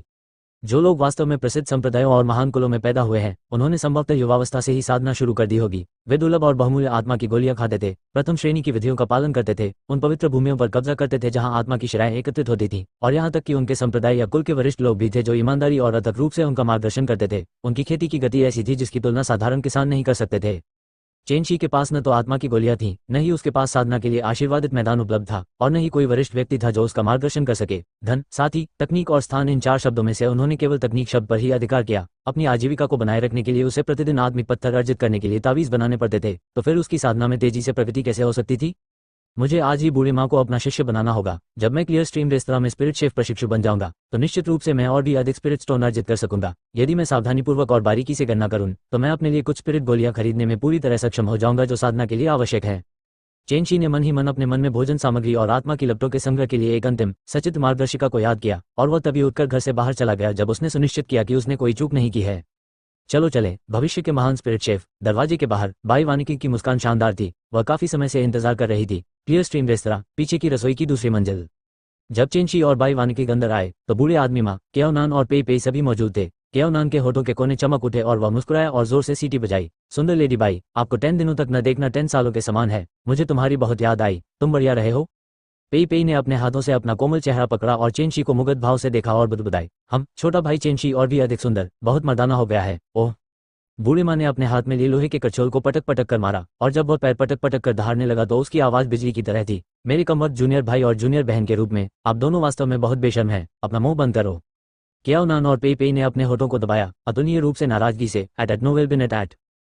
चेनशी ने बहुत पहले इस तरह के दृश्य का अनुभव किया था, इसलिए उसे आश्चर्य नहीं हुआ, और वह नाजुक और आकर्षक महिला पेई पेई को सहन करने में थोड़ा असमर्थ था। उसने मन ही मन कहा, जब बूढ़ी माँ मेरी स्वामी बन जाएंगी तब तुम मेरी मार्शल चाची बन जाओगी। क्या आप बोलते समय थोड़ा सहम नहीं बरत सकते? मैं मानता हूं कि आपने इन 10 दिनों में खाद्य सामग्री और स्पिरिट फ्लेम्स के संग्रह के लिए एक अंतिम सचित्र मार्गदर्शिका को अच्छी तरह से सीख लिया होगा। मैं तुम्हें एक प्रश्न दूंगा और यदि तुम उसका उत्तर दे सको तो मैं तुम्हें अपना शिष्य बना लूंगा। यदि आप इसका उत्तर देने में असमर्थ हैं तो जल्दी से चले जाइए ताकि एक दूसरे का समय बर्बाद न हो। बूढ़े आदमी माँ की अभिव्यक्ति गंभीर हो गई और उन्होंने परीक्षण करना शुरू कर दिया कि चेनशी ने इन 10 दिनों में क्या सीखा था। चेनशी ने शांत भाव से सिर हिलाया। पिछले 10 दिनों में फोक्सी दिव्य प्रतिमा के दर्शन से उसकी आत्मा पहले से कई गुना अधिक शक्तिशाली हो गई थी। ये वास्तव में इसी कारण था कि वह इतने कम समय में उस ज्ञान को कंठस्थ करने में सक्षम हो गए जो समुद्र के समान विशाल था। चेनशी को पूरा विश्वास था कि जब तक प्रश्न उन 2 पुस्तकों के भीतर से होगा वह जरा सी भी गलती नहीं करेगा। बूढ़ी माँ ने जो प्रश्न पूछा उसमें केवल 2 शब्द थे, रेनबो स्पिनड्रिफ्ट। यह उस व्यंजन का नाम था जिसे केवल 5 पत्ती वाला स्पिरिट शेफ ही बना सकता था, क्योंकि इसमें प्रयुक्त सामग्री और स्पिरिट फ्लेम की विशेष आवश्यकताएं होती थी और इसे बनाना बहुत कठिन था। यह व्यंजन भी विशेष रूप से गोल्डन कोर रियल साधकों के लिए तैयार किया गया था। हालांकि खाद्य सामग्री के लिए एक अंतिम सचित्र गाइड में असंख्य व्यंजनों के बीच रेनबो स्पिनड्रिफ्ट की रैंकिंग उच्च नहीं थी। गोल्डन कोर रियल साधकों के लिए उपलब्ध अन्य व्यंजनों की तुलना में रेनबो स्पिनड्रिफ्ट निस्संदेह सबसे अधिक परेशानी वाले व्यंजनों में से एक था। इसमें अलग अलग गुणों वाली 100 से अधिक प्रकार की सामग्री का प्रयोग किया गया था, तथा इसे पकाने के चरण भी 1000 तक थे। जब तक कि बहुत जरूरी न हो, 5 पत्ती वाला स्पिरिट शेफ इस व्यंजन को पकाने के लिए तैयार नहीं होगा। इस प्रकार स्वाभाविक रूप से बहुत कम लोगों ने रेनबो स्पिनड्रिफ्ट नाम के प्रति कोई रुचि दिखाई। जहां तक बूढ़े आदमी माँ का सवाल है, अगर चेनशी ने वास्तव में खाद्य सामग्री के लिए एक अंतिम सचित्र गाइड में पूरी तरह से महारत हासिल की है तो उसका परीक्षण करने के लिए रेनबो स्पिनड्रिफ्ट का उपयोग करना बेहद उपयुक्त था। उन दिनों हम तीनों में से सिर्फ मुझे ही यह व्यंजन याद था। यदि वह और अधिक बुद्धिमान हो भी तो भी उसके लिए मेरी तुलना करना असंभव होगा, और वह केवल आपकी तथा छोटी बहन की तुलना ही कर सकेगा। वरिष्ठ भाई, क्या आप उसके लिए चीजें बहुत कठिन नहीं बना रहे हैं? केओनान ने चेनशी के लिए सम्मानपूर्वक विरोध किया, लेकिन उसके शब्द आत्म प्रशंसा से भरे हुए थे। जाहिर है यह आदमी अत्यंत घमंडी था। चाहे जो भी हो, हाँ वरिष्ठ भाई, आपको छोटे भाई चेंशी की शक्ल आपसे ज्यादा सुंदर होने पर ईर्ष्या नहीं होगी, है ना? और आप उसे बाहर भेजने के लिए कोई अलग तरीका तो नहीं अपना रहे हैं, है ना? मैं इससे सहमत नहीं होऊंगा। पेई ने अपनी आंखें घुमाई और चेंशी के पक्ष में विरोध करने के लिए अपने तरीके अपनाने शुरू कर दिए। बूढ़ी माँ के माथे की नसें उभर आए और वह दांत पीसते हुए भौंकने लगा। चुप रहो, तुम एक आत्मप्रशंसक हो और तुम एक लड़कों के प्रति पागल मूर्ख हो। तुम दोनों में ऐसी क्या योग्यता है कि मुझे चुनौती दे रहे हो? मैं सीनियर भाई हूँ, मेरी बात अंतिम है। कियाओनान और पेई एक बार फिर चुप हो गए और उनके चेहरे पर निरंकुश सत्ता के सामने आत्मसमर्पण करने की लाचारी झलक रही थी। यह कोई समस्या नहीं है ना? हालांकि बाई वानिकी को रेनबो स्पिनड्रिफ्ट की कठिनाई का पता नहीं था, लेकिन कियाओनान और पेई के व्यवहार से वह मोटे तौर पर इसकी कठिनाई का अनुमान लगा सकती थी। वह चेंशी को देखते हुए चिंतित भाव से देख सकती थी और उसके दिल में बहुत संदेह था। क्या ये हो सकता है कि यह बूढ़ा आदमी सचमुच चेंशी के लिए चीजें मुश्किल बना रहा है? चेंशी ने बाई वानिकी की ओर से हिलाया। वह पूरी तरह से शांत था और व्यवहारिक रूप से कहने में संकोच नहीं किया। रेनबो स्पिनड्रिफ्ट एज जो स्पाइरल रूट, इनकी लॉरेल फूल, violet vine 9 leaf fruit, dragon फीलप और या शाखा से बना है। चेंशी ने ऐसी आवाज में पाठ किया जिसमें एक अनोखी शांत शक्ति की झलक थी, जो वहां उपस्थित सभी लोगों के कानों में व्यवस्थित तरीके से गूंज रही थी। इन 100 सामग्रियों में 5 तत्व यिन और यांग शामिल हैं। इन सभी को ऐसे धागों में काटा जाना आवश्यक है जो कपास के रेशों की तरह बारीक हो जाएं, और ये पहला चरण है। दूसरा चरण 10,000 वर्ष पुराने स्टेलेक्टाइट दूध को पूल के रूप में उपयोग करना है। फिर इन सामग्रियों को अलग अलग गुणों के अनुसार अलग करना है और फिर उन्हें पूल में भिगोना और उगाना है। जब तक धागा पानी की तरह चिकना और कंडरा की तरह लचीला न हो जाए, तब तक azurewood spirit flame, tent water spirit flame, crimson fire spirit flame का उपयोग करें। कुछ ही समय में चेंशी ने विभिन्न विशेषताओं वाली लगभग 100 सामग्रियों के बारे में बात कर ली। फिर उन्होंने सामग्रियों के रखरखाव के बारे में बात करना शुरू कर दिया। बाई वानकी को यह समझ में नहीं आया, लेकिन उसने स्पष्ट रूप से देखा कि चेंशी के मुंह से एक एक करके सामग्री के नाम निकलने के साथ साथ बूढ़े आदमी माँ और अन्य लोगों के चेहरे के भाव धीरे धीरे गंभीर होते गए और उनकी आंखों में अस्पष्ट रूप से आश्चर्य की झलक दिखाई देने लगी। वह मन ही मन राहत की सांस लेने से खुद को रोक नहीं सकी और उसके दिल में गर्व की भावना की एक किरण उभरी, क्योंकि वह चेंशी के प्रदर्शन की और भी अधिक आशा कर रही थी। ओह, इस बच्चे की याददाश्त खराब नहीं है, वह जल्द ही उस वर्ष के दौरान मेरे बराबर आ जाएगा। कियाओनान चौंक गई जब उसने ऐसी आवाज में बात की जिसमें अस्वाभाविकता का भाव था। ऐसा नहीं हो सकता, क्या तुम अब भी घमंडी हो? मुझे याद है कि यद्यपि आपको उस वर्ष रेनबो स्पिनड्रिफ्ट के सभी चरण याद थे, फिर भी आपसे 10 से अधिक चुके हुई थी। छोटे भाई चेंशी ने अब तक गलती का एक भी निशान नहीं देखा है। पेई ने लगातार उसका पर्दाफाश किया। कियाओनान के चेहरे पर शर्मिंदगी झलक उठी, फिर उसका चेहरा उदास हो गया। वास्तव में मैं उस समय पूर्णता प्राप्त कर सकता था, लेकिन ये सब इसलिए हुआ क्योंकि मैं बहुत दयालु था और आपके और वरिष्ठ भाई के सम्मान को नुकसान पहुंचाना बर्दाश्त नहीं कर सका, इसलिए मैं जानबूझकर। चुप रहो, बूढ़ी माँ ने अपनी आवाज दबाते हुए बीच में टोका। मैं एक शिष्य बना रहा हूँ, तुम्हारी अपनी तारीफें नहीं सुन रहा हूँ। कियाओनान ने हल्की सी आह भरी, फिर धीरे से उसकी ठुड्डी को सहलाया। वह समझे न जाने के कारण उदास और हताश था, लेकिन उसके हृदय में अधीरता जल रही थी। वह घबरा गया और झल्ला गया। बच्चे, जल्दी करो और गलती करो, अन्यथा मेरी दृढ़ एवं प्रतिभाशाली छवि पूरी तरह नष्ट हो जाएगी। मैं भविष्य में सुंदरियों से बातचीत कैसे शुरू करूंगा? हालांकि कियाओनान को निराशा इस बात से हुई कि 15 मिनट बीत चुके थे, लेकिन चेंशी ने अभी भी एक भी चूक नहीं की थी। इसके विपरीत उसके विचार अधिकाधिक स्पष्ट होते गए, बोलने की गति अधिकाधिक तेज होती गई। ये कहा जा सकता था कि उसका मुंह एक तेज बहती नदी के समान था जो बाढ़ की तरह बह रही थी। कियाओनान अपने होश खो बैठा था। ये खत्म हो गया है, इस प्रतिभाशाली व्यक्ति का उस साल का रिकॉर्ड टूट गया है। पेई ने मुंह में बड़बड़ाया, आत्मविश्वासी व्यक्ति सबसे सुंदर होता है। हम बड़ी बहन को पकड़ लिया गया है और वह प्रेम के जाल में फंस गई है और मैं खुद को मुक्त करने में असमर्थ हूँ। बाई वानिकी प्रसन्न थी और वह लगातार दोहराती रही, बुरा नहीं, बुरा नहीं। बूढ़ी माँ का सिकुड़ा और कठोर चेहरा पहले से ही मुस्कुराहट में खिल चुका था, जैसे कि शरद ऋतु के बाद जोरदार ढंग से खिली हुई डेजी। निष्कर्ष में, जब तक इन विभिन्न सामग्रियों को मेरे द्वारा बताए गए चरणों के अनुसार संभाला जाता है, तब तक ये स्पिरिट गैदरिंग हीन फ्लेम के साथ पकाने के बाद इंद्रधनुष को प्रकट करने के लिए स्पिनड्रिफ्ट्स के एक अद्वितीय बाहरी भाग को बनाने में पूरी तरह सक्षम है। धूपबत्ती जलने के समय के बाद चेंशी ने अंततः रेनबो स्पिनड्रिफ्ट के सभी चरणों को पूरी तरह से समझाया। जब उसने देखने के लिए अपनी आंखें उठाई, तो उसने देखा कि आसपास के सभी लोग विचलित दिखने के कारण अचंभित थे और वह खुद को थोड़ा चौंकने से नहीं रोक सका। उसने मन ही मन सोचा, क्या ऐसा हो सकता है कि मुझसे कोई गलती हुई हो? वह नहीं जानता था कि बिना किसी गलती के 2 घंटे तक समझाने से दूसरों को कितना बड़ा झटका लगा होगा, लेकिन वह इस बात को लेकर पूरी तरह स्पष्ट था कि आज वह सबसे अधिक बोला, और यह उस समय के बराबर था जब उसने 1 साल में सबसे अधिक बोला था। खांसी, हम 10 दिनों में ऐसी डिग्री हासिल कर पाना आपकी स्वाभाविक प्रतिभा ही है। काफी देर के बाद बूढ़ी माँ ने खामोशी तोड़ने के लिए सूखी खांसी की। चेंशी ने राहत की सांस ली। जब तक वह परीक्षा पास कर लेता तब तक सब ठीक था। जहां तक उनकी स्वाभाविक प्रतिभा का सवाल है, तो उन्होंने इसके बारे में कोई चिंता नहीं की। आपका क्या मतलब है कि प्राकृतिक प्रतिभा ठीक है? कियाओनान को ऐसा लग रहा था जैसे उसे उकसाया गया हो और अब उसमें संतुलन का नामो निशान नहीं था। वह दहाड़ते हुए अपनी भुजाओं को ऐसे हिला रहा था जैसे वह उन्माद में हो। जो व्यक्ति इस प्रतिभाशाली व्यक्ति से भी बड़ा प्रतिभाशाली है, उसे स्वाभाविक प्रतिभाशाली कैसे कहा जा सकता है? तो फिर मेरा क्या होगा? बेवकूफ प्राकृतिक प्रतिभा के साथ कचरा। पेई भी बूढ़े आदमी माँ के मूल्यांकन को सहन करने में असमर्थ थी और वह बहुत तीखे शब्दों में बोली, वरिष्ठ भाई, जब आपने इतने साल पहले मास्टर को रेनबो स्पिनड्रिफ्ट के बारे में समझाया था, तो आप इतने परेशान हो गए थे कि आपका चेहरा लाल हो गया था। आप आधे दिन से भी ज्यादा समय तक उलझन में रहे और आधे से ज्यादा गलत भी निकले। आप बूढ़ा आदमी माँ इस हद तक शर्मिंदा था कि जब उसके चेहरे पर उसके पुराने निशान उजागर हुए तो वह अतुलनीय रूप से क्रोधित हो गया और उसने तुरंत पेई पेई को बाधित करने के लिए दहाड़ लगाई। क्या ये काफी नहीं है कि मैं मान लूं कि वह एक प्रतिभाशाली व्यक्ति है? अगर तुम दोनों अपना मुंह बंद कर लो और चुप रहो तो क्या तुम दोनों मर जाओगे? बूढ़े माँ एक क्षण के लिए रुके, फिर कमजोरी से बोले, दरअसल मुझे डर था कि वह घमंडी हो जाएगा, इसलिए मैंने उसके आत्मविश्वास पर एक छोटा सा प्रहार किया। कियाओ नान और पेई पेई ने एक साथ अपनी आंखें घुमाई। चेनशी इस बात से उलझन में था, उसके पास प्रतिभाशाली बनने के महत्व के बारे में जागरूकता की बेहद कमी थी और वह केवल अपने दिल में बुदबुदाता रहा, ये तीनों लोग बहुत अजीब हैं। भाई वानिकी ने चेनशी की आस्तीन का कोना खींचा और धीरे से कहा, क्या तुम्हें पहले पता था कि बूढ़े आदमी माँ इस रेनबो स्पिनड्रिफ्ट का परीक्षण करने जा रहे थे? चेनशी चौंका और फिर अपना सिर हिलाया, मुझे नहीं पता था। भाई वानिकी ने आश्चर्य से कहा, इसका मतलब यह है कि आपने खाद्य सामग्री के लिए एक अंतिम सचित्र मार्गदर्शिका और आत्मा की लपटों के संग्रह में पूरी तरह से महारत हासिल कर ली है। खाद्य सामग्री और आत्मा लपटों के संग्रह के लिए एक अंतिम सचित्र गाइड? चेनशी हैरान था। कोई प्रॉब्लम है क्या? जहां तक उसकी बात है, वह सचमुच बहुत हैरान था। क्या ये केवल कुछ शब्दों को याद करना नहीं था? इसमें आश्चर्यचकित होने लायक क्या बात थी? भाई वानिकी अंततः चेनशी की आवाज से आश्वस्त हो गई। इस व्यक्ति ने वास्तव में दोनों पुस्तकों को पूरी तरह से याद कर लिया था और वह अपने भीतर एक अजीब सा आश्चर्य उत्पन्न होने से नहीं रोक सकी। उन्होंने एक बार खाद्य सामग्री के लिए एक अंतिम सचित्र मार्गदर्शिका पर नजर डाली थी और पाया था कि उसमें हजारों की संख्या में सामग्रियां थीं। इन हजारों अवयवों के नाम, गुण, स्वरूप, प्रभाव, विकास, वातावरण आदि को कंठस्थ करना कोई ऐसी बात नहीं थी जिसे कम समय में किया जा सके, जबकि चेनशी ने उन सभी को 10 दिनों के भीतर याद कर लिया था। इससे दूसरों को झटका क्यों न लगे? लेकिन यह महत्वपूर्ण नहीं था, क्योंकि यदि वह कोई अन्य व्यक्ति होता जिसकी स्मरण शक्ति बहुत खराब होती, तो यदि वह व्यक्ति समय बिताने के लिए तैयार होता तो वह भी ऐसा करने में सक्षम होता। महत्वपूर्ण बात यह थी कि चेनशी ने न केवल इन सामग्रियों को याद रखा था, बल्कि इन सामग्रियों से पकाए जाने वाले व्यंजनों को विस्तार से समझने में भी वह निपुण थी और खाना पकाने की प्रक्रिया के हर चरण को बिना किसी गलती के पूरा कर लेती थी। यही कारण था कि अन्य लोगों को सबसे अधिक आघात लगा। बेशक अगर चेनशी एक वायलेट पैलेस क्षेत्र साधक था जिसके पास संघनित धारणा बल था, तो वह स्वाभाविक रूप से 10 दिनों के भीतर सब कुछ याद करने में सक्षम होगा। लेकिन तथ्य यह था कि चेनशी के पास केवल जन्मजात क्षेत्र के तीसरे स्तर की साधना थी और बूढ़े आदमी माँ और अन्य लोगों ने बहुत पहले ही यह जान लिया था। इस प्रकार उनके लिए उसे वायलेट पैलेस दायरे का साधक मानना पूरी तरह से असंभव था।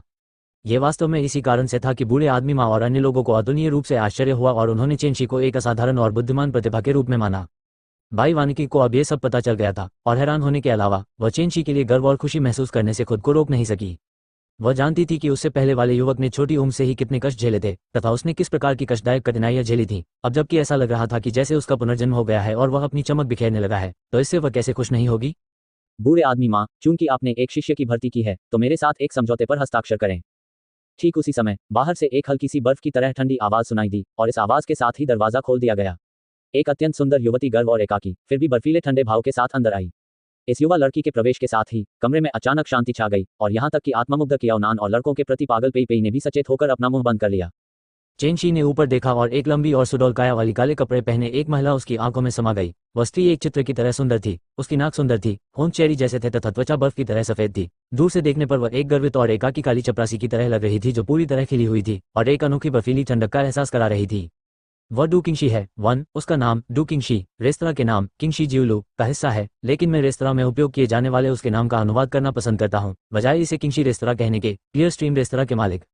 वह आमतौर पर एकांत में रहती है और उसे बहुत कम ही देखा जाता है, क्योंकि वह ज्यादातर समय बंद कमरे में ही रहती है और बहुत ही कम बार रेस्तरां में आती है। उसकी उत्पत्ति रहस्यमय है और कोई भी उसकी ताकत के बारे में नहीं जानता। माना जाता है कि जनरल एस्टेट के जनरल किन को भी उसके प्रति विनम्र होना पड़ता है। भाई वानिकी की कोमल और मनभावन आवाज चुपचाप चेनशी के कानों में गूंज उठी और तभी उसे अपने सामने खड़ी महिला की पहचान समझ में आई। चेनशी आश्चर्यचकित हुए बिना नहीं रह सकी। इस महिला की क्षमता वास्तव में बेहद आश्चर्यजनक थी, क्योंकि वह इतनी कम उम्र में पाइन मिस्ट सिटी के नंबर 1 रेस्तरां को नियंत्रित करने में सक्षम थी। डू किंगशी के अंदर आने के बाद उसने बाकी सभी को नजरअंदाज कर दिया और केवल चेनशी पर छुपकर नजर डाली और फिर अपनी नजर बूढ़े आदमी माँ पर केंद्रित करते हुए सीधे कहा, आपने जिस शिष्य को भर्ती किया है उसे प्रतिदिन 100 स्पिरिट स्टोन प्रदान किए जाएंगे और उसकी पाक कला का अभ्यास करने के लिए आवश्यक सामग्री मुफ्त में प्रदान की जाएगी। लेकिन उसे मेरे साथ 3 साल का समझौता करना होगा और अगले 3 वर्षों तक केवल मेरे क्लियर स्ट्रीम रेस्तरां में काम करने की गारंटी देनी होगी। इसके बारे में क्या ख्याल है? उसकी आवाज ठंडी थी और उसमें निर्विवाद होने का भाव झलक रहा था। बूढ़ी माँ ने अपना सिर हिलाया। मैं केवल पाक कला की शिक्षा आगे बढ़ाता हूँ, आपको इन चीजों पर उस बच्चे से चर्चा करनी होगी। डू किंगशी की खूबसूरत बाहें तन गई जब उसने चेनशी को देखा और धीरे से कहा, आपने मेरी शर्तें स्पष्ट रूप से सुन ली है। समझौते पर हस्ताक्षर करना या न करना पूरी तरह आप पर निर्भर है। सच कहे तो ये स्थितियां पहले ही चेनशी की अपेक्षाओं को पार कर चुकी थी, क्योंकि उसने शुरू में सोचा था कि कुछ दर्जन आत्मिक पत्थर अर्जित कर पाना पहले से ही एक आशीर्वाद होगा। उसने कभी नहीं सोचा था कि डू किंगशी उसे सीधे 100 आत्मा पत्थरों का पारिश्रमिक देगा, और जिस क्षण वह दंग रह गया वह बेहद सुखद आश्चर्य महसूस करने से खुद को रोक नहीं सका। चेंशी ने अपना निर्णय लेने और जवाब देने से पहले एक पल के लिए चुपचाप सोचा। मैं केवल क्लियर स्ट्रीम रेस्तरां में काम करने के लिए सहमत हो सकता हूं, लेकिन मैं समय की गारंटी नहीं दे सकता। हालांकि मैं आपको यह आश्वासन दे सकता हूं कि जब तक मैं पाइन मिस्ट सिटी में हूं, मैं किसी अन्य रेस्तरां में काम नहीं करूंगा। उन्होंने ऐसा किसी भी आकस्मिक स्थिति के लिए तैयार रहने के लिए किया, क्योंकि उन पर बहुत अधिक काम का बोझ था और वे इस बात की गारंटी देने में पूरी तरह असमर्थ थे कि क्या वे क्लियर स्ट्रीम रेस्तरां में 3 साल तक स्पिरिट शेफ प्रशिक्षु के रूप में काम कर पाएंगे। डू किंगशी चौंक गई। ऐसा लग रहा था कि उसने कभी उम्मीद नहीं की थी कि चेंशी उसके साथ बातचीत करने की हिम्मत करेगा, और उसने कुछ समय बाद ठंडे स्वर में सिर हिला दिया। मुझे आशा है कि आप अपना वादा निभाएंगे। अपनी बात समाप्त करने के बाद वह मुड़ी और चली गई। उसकी कार्यवाही बिना किसी हिचकिचाहट के निर्णायक थी। एट नो वेल बिन एट डू किंगशी के कमरे में प्रवेश करने और बाहर जाने के बाद अभी कुछ ही समय बीता था, लेकिन उसकी उपस्थिति की भव्यता और उसके शब्दों की निर्णायकता स्पष्ट रूप से व्यक्त हुई थी। अपने अत्यंत सुंदर बर्फीले ठंडे रूप के साथ, जो गर्वित और पृथक था, वह एक रानी की तरह थी जो जनता से ऊपर खड़ी होकर अपने क्षेत्र का निरीक्षण कर रही थी, जिससे अनजाने में ही किसी के मन में उसके प्रति श्रद्धा का भाव उत्पन्न हो जाता था। लेकिन चेंशी पर इस सब का बहुत कम प्रभाव पड़ा, क्योंकि वह केवल इतना जानता था कि वह पहले से ही एक स्पिरिट शेफ प्रशिक्षु बन चुका था, जिसका पारिश्रमिक प्रतिदिन 100 से अधिक स्पिरिट पत्थर था। इसलिए उसका मूड बेहद खुश था और उसे इस बात से कोई फर्क नहीं पड़ा कि डू किंगशी का रवैया कितना हावी था। मिस, हमने पहले ही जांच पूरी कर ली है। ये चेंशी के बारे में विस्तृत जानकारी है। वू फैंग के चेहरे पर सम्मान भरा भाव था और उसने कागज का एक टुकड़ा आगे बढ़ा दिया। वू फैंग का चेहरा गोरा और स्पष्ट था तथा उसमें स्त्रीवत स्वभाव था। जब डू किंगशी का जन्म हुआ तो उसे उसकी रक्षा करने वाली छाया की तरह व्यवस्थित किया गया था। चेंशी मूल रूप से पाइन मिस्ट सिटी के चेन कबीले के सबसे बड़े बेटे का सबसे बड़ा पोता। कागज पर चेंशी के बारे में सब कुछ विस्तार से दर्ज था। उसके जन्म से लेकर अब तक जो कुछ भी हुआ था वह सब कागज के पतले टुकड़े पर दर्ज था। जब डू किंगशी ने पढ़ना समाप्त किया तो उसकी ठंडी तारों भरी आंखों में दुर्लभ आश्चर्य की एक झलक दिखाई दी। कुल का नाश हो गया, माता पिता अलग हो गए, विवाह अनुबंध तार तार हो गया, दादा की हत्या कर दी गई। यह व्यक्ति सचमुच दुर्भाग्यशाली है। इसमें कोई आश्चर्य नहीं कि अन्य लोग उसे मनहूस कहते हैं। वू फैंग ने बाहें सिकोड़ी। मिस, आपको उस पर दया नहीं आ रही होगी, तभी तो आपने उसे इतनी उदार शर्तें दी है ना? वे सभी सामग्रियां आत्मिक ऊर्जा से भरी हुई है। उसे ऐसे ही बर्बाद करने देना, ऐसा लगता है, थोड़ा अनुचित है ना? डू किंगशी ने उदासीनता से कहा। जब तक वह दक्षिणी बर्बरीक नेदर डोमेन परीक्षणों से पहले बूढ़े आदमी माँ की पाक कला का 10% सीखने में सक्षम है, तो क्या हुआ अगर वह कुछ सामग्री बर्बाद करता है?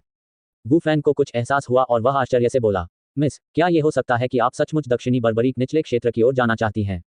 डू किंगशी ने उदासीनता से कहा, बिल्कुल, मैंने पहले ही एक सार मोहर की गोली प्राप्त कर ली है, इसलिए मेरी साधना को जनजात क्षेत्र तक कम करना कोई समस्या नहीं है। ई सील गोली, इसलिए मेरी खेती को जनजात क्षेत्र में कम करना कोई समस्या नहीं है। लेकिन आप यह भी जानते हैं कि दक्षिणी बर्बरीक अधोलोक में आत्मिक ऊर्जा समाप्त हो चुकी है तथा घातक क्यूई प्रवाहित हो रही है। अगर मेरे साथ कोई स्पिरिट शेफ नहीं होगा तो वहां 3 साल तक कष्टपूर्ण तरीके से गुजारना केवल मौत का कारण बनेगा। वू फैंग आश्चर्यचकित था। ये 3 साल कैसे हो सकता है? सामान्यतः जब दक्षिणी बर्बरीक नीदर डोमेन खुलता है तो वह 3 महीने के भीतर बंद हो जाता है। क्या इस बार कोई अप्रत्याशित घटना घट सकती है? डू किंगशी ने ठंडी निगाह से वू फैंग की ओर देखा, फिर कहा, बहुत देर बाद, ये बातें मुझे मेरे पिता ने बताई थी। क्या आप सचमुच जानना चाहते हैं? ऐसा लग रहा था जैसे वू फैंग ने कुछ भयानक सोच लिया हो। वह बुरी तरह से कांप उठा। फिर उसने जल्दी से अपना सिर हिलाया। यह अधीनस्थ केवल मिस की सुरक्षा के बारे में चिंतित है और उसका अपराध करने का बिल्कुल भी इरादा नहीं है। डू किंगशी ने हाथ हिलाकर निर्देश दिया, पहले आप नीचे खड़े हो जाइए। याद रखें, चेंशी द्वारा क्लियर स्ट्रीम रेस्तरां में पाक कला का अभ्यास करने की बात को न फैलाएं। यद्यपि कबीला छोटा है, लेकिन सु कबीले की छाया इसके पीछे छिपी हुई है। उनके साथ कोई विवाद न करना ही बेहतर है। वू फैंग ने सम्मानपूर्वक उसका अनुपालन किया। फिर उसका शरीर एक हल्के काले धुएं में परिवर्तित होने से पहले हिल गया, जो गायब हो गया। डू किंगशी के जाने के कुछ समय बाद ही बाई वानिकिंग ने उसे अलविदा कहा और वह भी चली गई। जहां तक क्योनान और पेई का सवाल है, बूढ़े आदमी माँ ने सीधे लोहे की कड़छुल लहराकर उन्हें कमरे से बाहर निकाल दिया और केवल खुद को और चेंशी को पीछे छोड़ दिया। बूढ़े माँ को बकवास करना पसंद नहीं था और चेंशी के साथ बातचीत करने का उनका बिल्कुल भी इरादा नहीं था, क्योंकि उन्होंने तुरंत ही अपनी पाक कलाएं सिखानी शुरू कर दी। पढ़ाना शुरू करने से पहले लकड़ी की कठपुतलियों ने बहते पानी की तरह दिखने वाली ट्रे पकड़ी और उन्हें चेंशी के सामने रख दिया। प्रत्येक ट्रे में अनेक प्रकार की विभिन्न सामग्रियां थी जिन्हें साफ नहीं किया गया था और काटा नहीं गया था, तथा उनमें से आध्यात्मिक ऊर्जा बाहर निकल रही थी, जिसके कारण वह अत्यंत विशिष्ट दिखाई दे रही थी। चेंशी ने मोटे तौर पर गिनती की और वह 100 से अधिक ट्रे देखकर आश्चर्यचकित हुए, जिनमें 1000 से अधिक सामग्रियां थी। बूढ़े माँ क्या करना चाहते थे? इन 1308 प्रकार की सामग्रियों में फल, सब्जियां, अनाज, राक्षस जानवरों का मांस शामिल है। वे सबसे बुनियादी सामग्री हैं और उन्हें निम्न श्रेणी सामग्री भी कहा जाता है। जब तक आप इन सामग्रियों से विभिन्न व्यंजन पकाने में सक्षम हैं और इसके प्रभाव का आनंद प्रसवोत्तर क्षेत्र के साधक उठा सकते हैं, तब तक यह माना जाएगा कि आपने मूल बातें सीख ली हैं। मैं अब 13 व्यंजन पकाने की विधि का प्रदर्शन करूंगा। इन 13 व्यंजनों में से प्रत्येक में चाकू कौशल, आत्मा की लपटों और 5 तत्वों की जोड़ी जैसी विभिन्न चीजों पर विशेष जोर दिया गया है। ध्यान दें और सीखें। बूढ़ी माँ ऊर्जा और उत्साह से भरे हुए थे जब उन्होंने बहुत सी बातें समझाई, जबकि उनकी लार इधर उधर बिखर रही थी। फिर वे चूल्हे के सामने पहुंचे और लापरवाही से कुछ सामग्री उठाकर व्यक्तिगत रूप से निर्देश देने लगे। इस व्यंजन को सुगंधित चिली ब्रेज्ड क्रिम्सन हॉर्न प्रॉन कहा जाता है।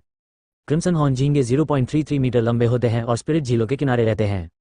वे ठंडे यिन गुण वाले होते हैं तथा उनकी बनावट ताज़ा और कोमल होती है। इसे पूरक सामग्री के रूप में तीव्र तीखे स्वाद वाले अग्नि यांग गुण वाले शन के साथ पकाया जाना चाहिए। इसके बाद इसमें काइली का हर्ब, एचो हेड वाइल्ड बॉलार्ड, एमरल्ड क्रिस्टल साल्ट आदि मिलाएं। फिर धधकती आग ज्वाला का उपयोग करें। जब वह बोल रहे थे तो बूढ़ी माँ के हाथ खाली नहीं थे, क्योंकि उन्होंने पहले सामग्री को साफ किया और काटा, फिर स्पिरिट की लौ को नियंत्रित किया। जब आग गर्म हो गई तो उन्होंने उसमें मसाला डाला, फिर चम्मच पकड़ी और कढ़ाई को उठाया तथा तेजी से, सहजता और तेजी से हिलाना शुरू किया, जो कि बहुत ही सहज और स्वतंत्र लग रहा था।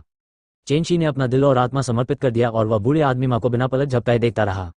ताबीज बनाने में बिताए 5 वर्षों के दौरान उनमें एक बहुत अच्छी आदत विकसित हो गई, और वह ये कि चाहे वह कुछ भी करें, जब तक वह उसे करना चाहे, वह बहुत ही कम समय में अपना दिल और आत्मा उसमें लगा सकेंगे। इन 10 दिनों में चेनशी ने बिना किसी ढिलाई के फूक्सी दिव्य प्रतिमा का दर्शन किया था। उसकी आत्मा की शक्ति विस्मयकारी गति से छलांग और सीमा से आगे बढ़ रही थी, और वह पहले ही सफलता के कगार पर पहुंच चुकी थी। इस समय वह अभी अपनी स्थिति पर विचार ही कर रहा था कि उसका मन अचानक स्पष्ट और सक्रिय हो गया। बूढ़ी माँ की चाल उसकी आंखों में धीमी हो गई, हर हरकत और हर कदम उसे पूरी तरह से दिखाई देने लगा। फिर उसके दिल में याद हो गया। सिजल। पूरे कमरे में एक तीखी गंध के साथ नाक को घुटन देने वाली खुशबू फैल रही थी। कुछ ही देर बाद आग की तरह लाल रंग का एक क्रिम्सन हॉर्न झींगा शुद्ध सफेद जेड ट्रे पर आ गया, और चमकदार और उबलते सॉस के निशान क्रिम्सन हॉर्न झींगा की सतह पर फुफकार रहे थे, तथा उसमें से एक तीखी सुगंध आ रही थी, जिससे मुंह में पानी आ रहा था। इसे आजमाओ। अगर तुम भविष्य में इस स्वाद को पाने के लिए इसे तैयार नहीं कर सकते तो किसी को मत बताना कि तुम मेरे शिष्य हो। रिधुमा ऊर्जा और उत्साह से भरपूर थे, और उनके चेहरे पर गर्व की भावना प्रकट हो रही थी, क्योंकि उन्हें स्पष्ट रूप से अपनी कुशलता पर पूरा भरोसा था। चेनशी ने बड़ी मुश्किल से मुंह में लार भरी और फिर चॉपस्टिक उठाकर झींगे के खोल को हल्के से छुआ। क्रिम्सन हॉर्न झींगा बीच से बड़े करीने से फट गया, जिससे उसके अंदर का बर्फ जैसा सफेद और पारदर्शी मांस दिखाई देने लगा, और उससे निकलने वाली सुगंध और भी अधिक सघन और आकर्षक हो गई। जैसे ही उसने अपनी चॉपस्टिक की नोक को हल्के से हिलाया, उसने झींगा के मांस का एक टुकड़ा उठाया, जिससे भाप निकल रही थी, फिर उसे अपने मुंह में डाल लिया। जैसे ही झींगा का मांस उसकी जीभ को छू गया, एक अनोखी ताजगी और गर्माहट का एहसास उसके पूरे शरीर में फैल गया। चेनशी ने महसूस किया कि उसकी जीभ हल्के से कांप रही थी, जैसे कि उसे बिजली का झटका लगा हो, और उसका मुंह सुन्न कर देने वाली कोमल और चिकनी अनुभूति से भर गया था, जिसके कारण वह हल्के से चबाने से खुद को रोक नहीं पाया। झींगा का मांस चिकना और कोमल था, इसका स्वाद तीखा और ताज़ा था, और ये बेहद स्वादिष्ट था। आपको कैसा लगता है? रिधुमा ने उसके सामने अपनी दोनों बाहें फैला रखी थी और उनका चेहरा आत्मविश्वास से भरा हुआ था। चेनशी ने बुदबुदाया, मुझे एक और कौर खाने दो। बोलते समय उसने एक बार फिर अपनी चॉपस्टिक्स को हिलाया, और वे तेजी से बारिश की बूंदों की तरह नीचे गिरी। वह हमेशा की तरह शांत और धीरज वाला नहीं था, बल्कि वह जैसे पुनर्जन्म लिए भूखे भूत को खा रहा था। पलक झपकते ही उसने पूरे क्रिम्सन हॉर्न प्रॉन को साफ तौर पर नष्ट कर दिया। ये चेनशी की गलती नहीं थी कि वह खुद को इस तरह भूल गया, क्योंकि यह क्रिम्सन हॉर्न झींगा वास्तव में बहुत स्वादिष्ट था। उसके लिए, जिसने पिछले 10 वर्षों से केवल सफेद चावल और नमकीन सब्जियां ही खाई थी, क्रिम्सन हॉर्न प्रॉन एक ऐसे उत्कृष्ट व्यंजन से अलग नहीं था जो दुनिया में दुर्लभ था, जिसके कारण वह चाहकर भी इसे खाने से खुद को रोक नहीं पाया। सबसे महत्वपूर्ण बात यह है कि जब उसने क्रिम्सन हॉर्न प्रॉन खाया तो उसने स्पष्ट रूप से अपने डेंटिन में एक समृद्ध आत्मिक ऊर्जा के विस्फोट को एक धारा की तरह महसूस किया, जिससे वास्तव में उसकी साधना में तुरंत ही एक अंश की वृद्धि हो गई। चेनशी अत्यधिक भावुक होकर आहे भरने से खुद को नहीं रोक सकी। कोई आश्चर्य नहीं कि सभी अमीर और शक्तिशाली संप्रदायों और परिवारों के पास अपने स्वयं के स्पिरिट शेफ थे। वे न केवल स्वादिष्ट व्यंजनों का स्वाद लेने में सक्षम है, बल्कि वे आत्मिक ऊर्जा को अवशोषित करने में भी सक्षम है। कौन ऐसे व्यंजनों का आनंद नहीं लेना चाहेगा? रिधुमा चेनशी के व्यवहार से बेहद संतुष्ट थे, क्योंकि उनके कार्य हमेशा शब्दों से अधिक प्रभावशाली होते थे, और चेनशी द्वारा पकवान को पहले ही निगल लेना निस्संदेह उनकी पाक कला की सर्वोच्च प्रशंसा थी। लेकिन फिर भी उसने तिरस्कारपूर्वक कहा, बच्चे, ये केवल प्रसवोत्तर क्षेत्र साधकों के लिए तैयार किया गया व्यंजन है, क्या तुम थोड़ा और परिपक्व हो सकते हो? चेनशी चुप हो गया, लेकिन वह अपने दिल में अतुलनीय रूप से शर्मिंदा था। वह वास्तव में पहले खुद को भूल गया था। एक योग्य स्पिरिट शेफ के लिए स्वादिष्ट व्यंजन एक महान दाव है जो जीव को खोलने में सक्षम है और जीवन और खेती को समृद्ध और शानदार बनाने की अनुमति देते हैं।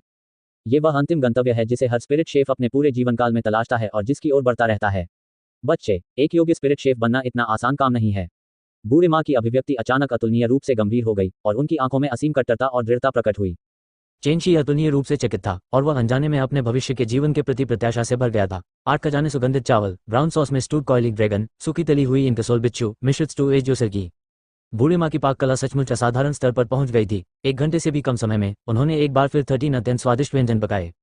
चेनशी को अत्यधिक खुशी महसूस हुई, ऐसी खुशी जो उसने बचपन से कभी महसूस नहीं की थी। एक के बाद एक कई स्वादिष्ट व्यंजन जिन्हें उसने अपने जीवन में कभी नहीं चखा था। इनसे न केवल उसकी 6 इंद्रियों को अत्यधिक संतुष्टि प्राप्त हुई, बल्कि उन व्यंजनों में समाहित शुद्ध और मोटी आत्मिक ऊर्जा सूखे के बाद हुई वर्षा की तरह थी, जैसे वे उसके डेंटिन में एकत्रित हो रही थी, और वास्तव में अत्यंत कम समय में धीरे धीरे चौथे सच्चे सार बैंगनी बादल में संघनित हो रही थी।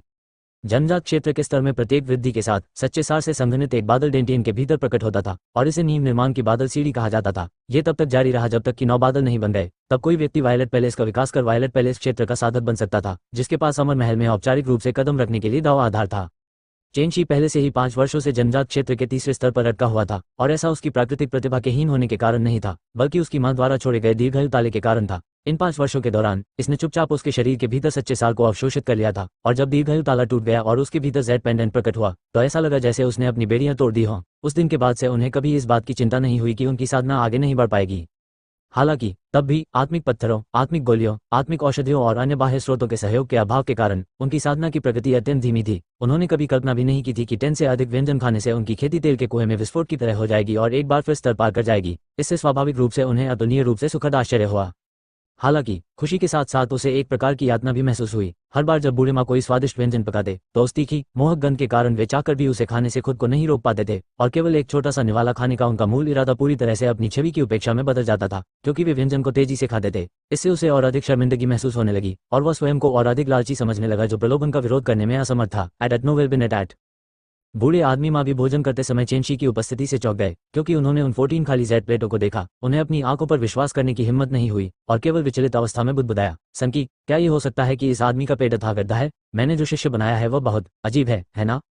चेंशी ने जब ये सुना तो उसे अपने दिल में और भी अधिक शर्म महसूस हुई और उसके भावशून्य चेहरे पर, जिसे भावहीन होने के कारण उपहास का पात्र बनाया गया था, शर्म की एक दुर्लभ झलक भी दिखाई दी। उन्हें यह भी बहुत अजीब लगा, क्योंकि 14 बर्तन पूरी तरह से साफ करने के बाद न केवल उन्हें पेट फूलने का एहसास नहीं हुआ, बल्कि इसके बजाय उन्हें भोजन का एक बड़ा ढेर खाने की इच्छा हुई। तुम सनकी बिल्कुल उन बॉडी रिफाइनर कुलियों की तरह व्यवहार कर रहे हो। 1 वेबलिंग्स एक पूर्ण पेटू, बूढ़ी माँ ने एक बार फिर बड़बड़ाया। हालांकि जब ये शब्द चेंशी के कानों में पड़े तो उसके दिमाग में एक समस्या पैदा हो गई। ऐसा लगा जब से उसने यूनिवर्सिटास बॉडी फोर्जिंग आर्ट्स की साधना की थी तब से उसे कभी भी तृप्ति का एहसास नहीं हुआ था। क्या इसका यही कारण हो सकता है?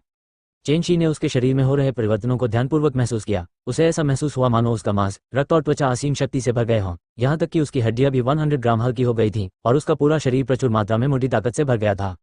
इस समय वह पूरी तरह से समझ गया कि ये व्यंजन जो आत्मा क्यूई से समृद्ध थे, न केवल क्यूई रिफाइनर के लिए उपयोगी थे, बल्कि शरीर रिफाइनर के शरीर के लिए बेहद अच्छे पोषण प्रभाव को जन्म देने में सक्षम थे।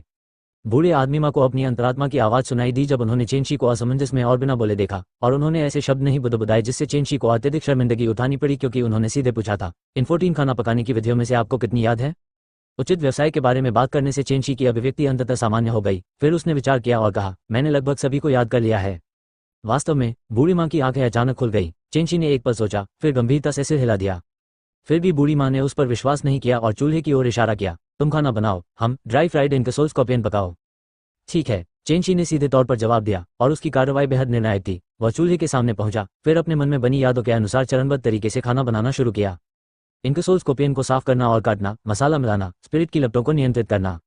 बूढ़े आदमी माँ ने चेंशी की व्यवस्थित खाना पकाने की विधि को देखा और उनकी अभिव्यक्ति जो शुरू में संदिग्ध थी, धीरे धीरे आश्चर्यचकित और चकित हो गई, जब तक उसने चेंशी को सच्चे सार का उपयोग करके लोहे की कड़छुल को अपने हाथ में अवशोषित करते हुए, फिर सटीक और संतुलित शक्ति के साथ लोहे की महिला और लोहे की कड़ाही को नियंत्रित करते हुए नहीं देखा। तब तक उसकी निगाहें पूरी तरह से सदमे में बदल गईं। कदम जरा भी अलग नहीं थे। बूढ़ी माँ अपने मन में चुपके से कहने से खुद को नहीं रोक पाए, जब मैंने पाक कला सीखना शुरू किया था तो मैं 10 बार असफल हुआ था, मुश्किल से उस स्तर तक पहुंचने में जो इस आदमी ने अब हासिल किया है। क्या ये हो सकता है कि मैंने सचमुच एक प्रतिभाशाली शिष्य को ले लिया है जिसकी पाक कला की समझ बहुत ही चौंकाने वाली है? यहाँ तक सोचते ही उसका हृदय अचानक उत्साहित हो गया। शायद जो लक्ष्य मैं प्राप्त नहीं कर पाया वह इस साथी द्वारा प्राप्त किया जा सकेगा। धूपबत्ती जलने के बाद कुरकुरे मांस की मुंह में पानी लाने वाली बनावट के साथ सूखी तली हुई इनकसोल स्कॉर्पियन की एक प्लेट कड़ाही से बाहर आई। बूढ़ा माँ अधीरता से आगे बढ़ा, फिर एक नर्म इनकसोल बिच्छू उठाया और उसे अपने मुंह में ठूंस लिया। एक क्षण तक धीरे धीरे चबाने के बाद वह समाधि में चला गया। यह स्वाद और आत्मिक ऊर्जा की शुद्धता की डिग्री, यह उसके द्वारा पकाए गए भोजन के बराबर था। चेंशी कुछ परेशान हुए बिना नहीं रह सके, क्योंकि जब वह पहले खाना पका रहे थे तो कई बार ऐसा हुआ कि वह स्पिरिट फ्लेम की लय को नियंत्रित करने में लगभग असमर्थ हो गए थे। सौभाग्यवश उनका स्वभाव स्थिर और दृढ़ था और वे न तो घबराए न ही विचलित हुए। इससे वह बिना किसी दुर्घटना के जीत हासिल करने में सफल रहे और अंत तक डटे रहे।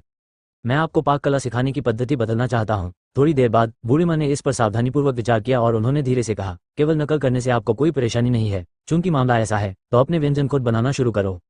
चेंशी चौंक गई। मुझे क्या करना चाहिए? यह बहुत सरल है। सबसे बुनियादी 1308 सामग्री लें और उनकी विशेषताओं के अनुसार अपना व्यंजन बनाएं। बूढ़ी माँ ने उदासीनता से कहा, जब तक आप इसमें सुगंध और स्वाद दोनों को रखने में सक्षम हैं और साथ ही साथ पकवान की आध्यात्मिक ऊर्जा को इष्टतम स्तर तक पहुंचने की अनुमति देते हैं, तब तक आपको एक सच्चे एक पत्ती वाले स्पिरिट शेफ के रूप में माना जाएगा। चेंशी को यह थोड़ा अनुचित लगा। वह अभी स्पिरिट शेफ प्रशिक्षु बने थे और उन्होंने केवल 2 पुस्तकें याद की थीं, an ultimate illustrated guide to food ingredients और कलेक्शन ऑफ स्पिरिट फ्लेम्स। जहां तक पाक कला का सवाल है तो उन्होंने 14 प्रकार के व्यंजनों को पकाने के चरणों को केवल एक दूसरे की नकल करके याद किया था और उन्हें इसका कोई आधार भी नहीं था। ऐसी परिस्थिति में बूढ़ी माँ ने ऐसी मांग क्यों रखी? चेंशी बहुत अनिश्चित थी। जिस प्रकार स्वर्ग के ताव की समझ और बोध प्रत्येक साधक के लिए अलग अलग है, उसी प्रकार प्रत्येक आत्मा रसोइये की पाक कला भी अलग अलग है। बूढ़ी माँ ने उदासीनता से कहा, पाक कला में आपकी प्राकृतिक प्रतिभा बेहद चौंकाने वाली है। मेरे रास्ते पर चलने के बजाय आप अपने लिए खुद का पाक कला का रास्ता क्यों नहीं खोजते? बूढ़े आदमी माँ की आंखों में एक बार फिर कट्टरता और लालसा की चमक उठी जब वह इस बिंदु तक बोला। फिर वह अचानक घूम गया और चेंशी की आंखों में घूरने लगा और धीमी आवाज में कहा, हालांकि मैं समय समय पर आपकी परीक्षा लूंगा और यदि आप पास नहीं हो पाए तो क्लियर स्ट्रीम रेस्तरां से वेतन पाने का सपना मत देखना। चेंशी अचंभित रह गया, उसे अचानक परित्यक्त होने का एहसास हुआ और इसके साथ ही खूनी शोषण भी जुड़ा था। शांत कमरे के भीतर, क्या ऐसा हो सकता है कि मैंने जो ड्राई फ्राइड इनकेसोल स्कॉर्पियन पकाया है उसका स्वाद बहुत खराब है? क्या बुढ़िया माँ मुझसे बदला ले रही है?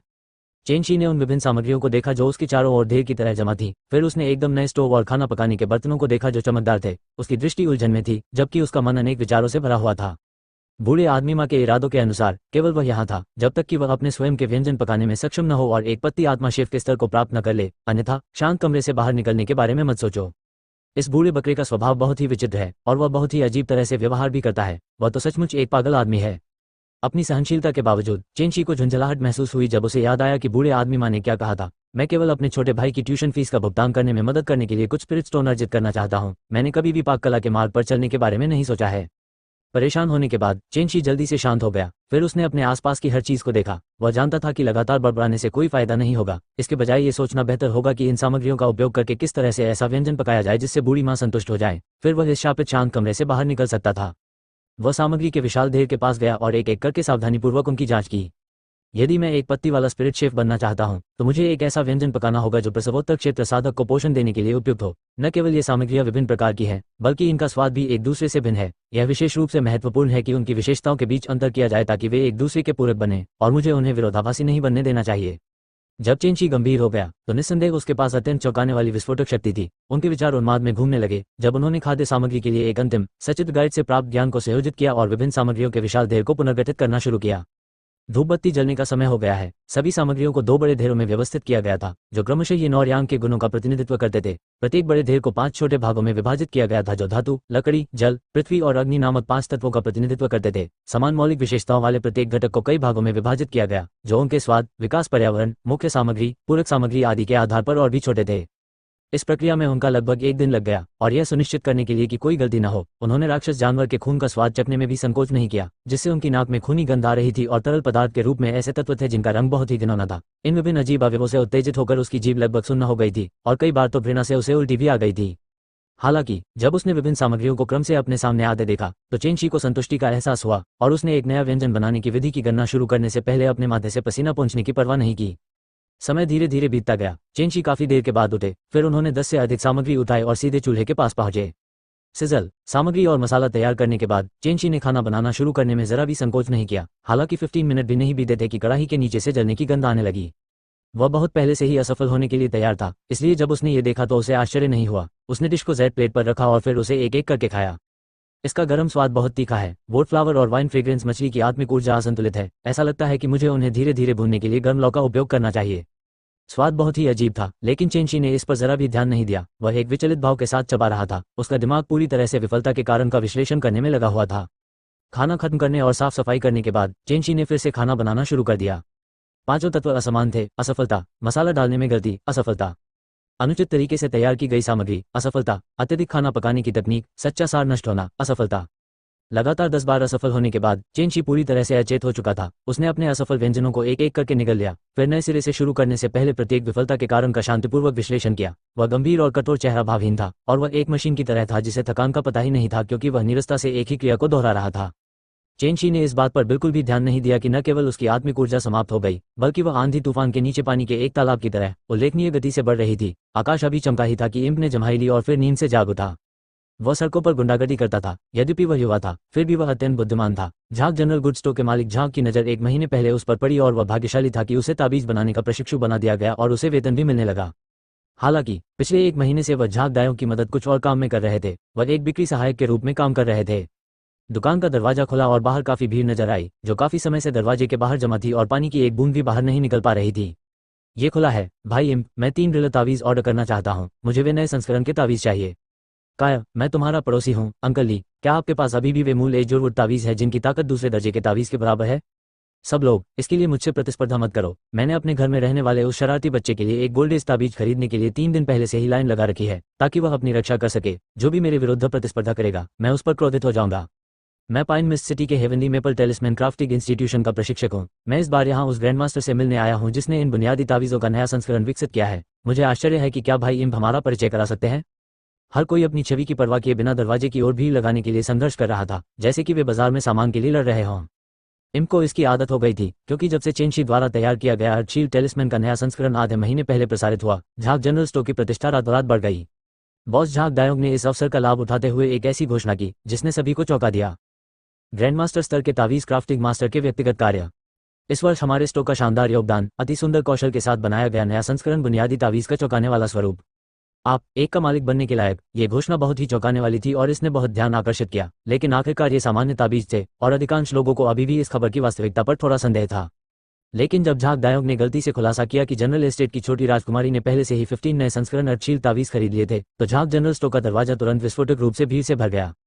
पाइन मिस्ट सिटी में कौन नहीं जानता था कि जनरल एस्टेट की छोटी राजकुमारी एक छोटे से ताबीज की दीवानी थी। जो चीज़ उसकी रुचि जगा सकती है वह गलत कैसे हो सकती है। झाक दायोंग खुशी से फूला नहीं समा रहा था, जिसने पहले से इसकी योजना बना रखी थी। उसने पहले ही इस स्थिति का अनुमान लगा लिया था जब उसने चेन शी को लगातार विभिन्न बुनियादी तावीज़ बनाते देखा जिनकी संरचना पूरी तरह से अलग थी। हालांकि चेन शी ने केवल कुछ ही प्रकार के नए संस्करण के तावीज़ तैयार किए थे और उनकी मात्रा बेहद सीमित थी। इन बहुमूल्य संसाधनों का पूर्ण उपयोग करने के लिए उन्होंने प्रतिदिन केवल 10 नए संस्करण के तावीज़ बेचने का दृढ़ निश्चय किया। चीज़ों का मूल्य उनकी दुर्लभता से निर्धारित होता है, जो जितनी दुर्लभ होती है उतनी ही मूल्यवान होती है। झाक दायोंग, जो 30 वर्षों से व्यापार कर रहा था, स्वाभाविक रूप से इस सिद्धांत को जानता था और परिचितों और प्रभावशाली लोगों की मांगों को पूरा न करने के लिए वह यहाँ तक कि छिपने की हद तक चला गया और इम को सब कुछ संभालने का जिम्मा सौंप दिया। हर कोई अपने हाथों में प्लेट नंबर देखें। जिन नंबरों पर मैं कॉल करूंगा वे स्टोर में प्रवेश कर सकते हैं, जिन नंबरों पर मैं कॉल नहीं करूंगा वे कल वापस नहीं कर सकते। शैतान जोर से दहाड़ा। Number 155, number 156। लगातार 10 नंबर पुकारने के बाद जिन्हें बुलाया गया था उनके चेहरे पर खुशी और संतोष का भाव था, जबकि जिन्हें नहीं बुलाया गया था वे आक्रोश में चिल्लाने लगे। कुछ ने विनती की, कुछ ने अपने संबंधों का फायदा उठाने की कोशिश की, कुछ ने धमकियां दी। विश्व में विद्यमान सभी प्रकार के व्यवहारों और अभिव्यक्तियों के जीवंत उदाहरण प्रस्तुत किए गए। इम्प ने अपना चेहरा कड़ा कर लिया और जिद्दी भाव के साथ उदासीन बना रहा, हालांकि उसके दिल में अभी भी गहरी ईर्ष्या की भावना पनप रही थी। इम्प अन्य प्रशिक्षुओं की तरह चेन शी का उपहास करता था, उसे एक ऐसा अपशकुन मानता था जिसके सिर पर दुर्भाग्य मंडरा रहा था। उसने कभी सोचा भी नहीं था कि एक दिन ऐसा आएगा जब यह अपशकुन सचमुच इतनी हलचल मचा देगा। यदि बॉस झांग ने उसे बार बार यह स्पष्ट नहीं किया होता कि उसे चेन शी की पहचान उजागर करने की अनुमति नहीं है, तो उसने ये भी सोचा कि केवल चेन शी की नए संस्करण के बुनियादी तावीज़ों को तैयार करने की क्षमता के आधार पर वह पूरे पाइन मिस्ट सिटी को चेन शी के बारे में अपनी धारणा बदलने के लिए मजबूर कर सकता है। क्या यह संभव है कि यह व्यक्ति सचमुच अपने सारे दुर्भाग्य को धोकर एक प्रसिद्ध महान व्यक्ति बन जाएगा? इम्प ने मन ही मन यह निर्णय लिया कि उसे भविष्य में चेन शी का सम्मान करना चाहिए, मानो चेन शी सचमुच बहुत तेजी से आगे बढ़ गया हो। यदि चेन शी ने उसे सुविधानुसार कुछ सहायता दे दी तो क्या वह बहुत धन नहीं कमा लेगा? हालांकि चेन शी 10 दिनों से अधिक समय से स्टोर पर नहीं आई थी, और अगर चेन शी अब भी नहीं आई तो ये नए संस्करण के बुनियादी तावीज़ स्टॉक से बाहर हो जाएंगे। एट नो विल बी नेट एट पाइन मिस्ट सिटी का कॉमनर्स डिस्ट्रिक्ट, चेन शी के घर के सामने। लुओ चोंग ने पत्थर की सीढ़ियों पर बैठी साधारण पोशाक में युवा लड़की को देखा और वह मन ही मन आहे भरने लगा। क्या जनरल एस्टेट की छोटी राजकुमारी को कुछ ताबीजों की खातिर उस बदकिस्मत चेन शी के घर के सामने 10 दिनों तक इंतजार करने की कोई जरूरत थी? इसमें कोई आश्चर्य नहीं कि उसे लिटिल टेलिस्मैन एडिक्ट कहा जाता है।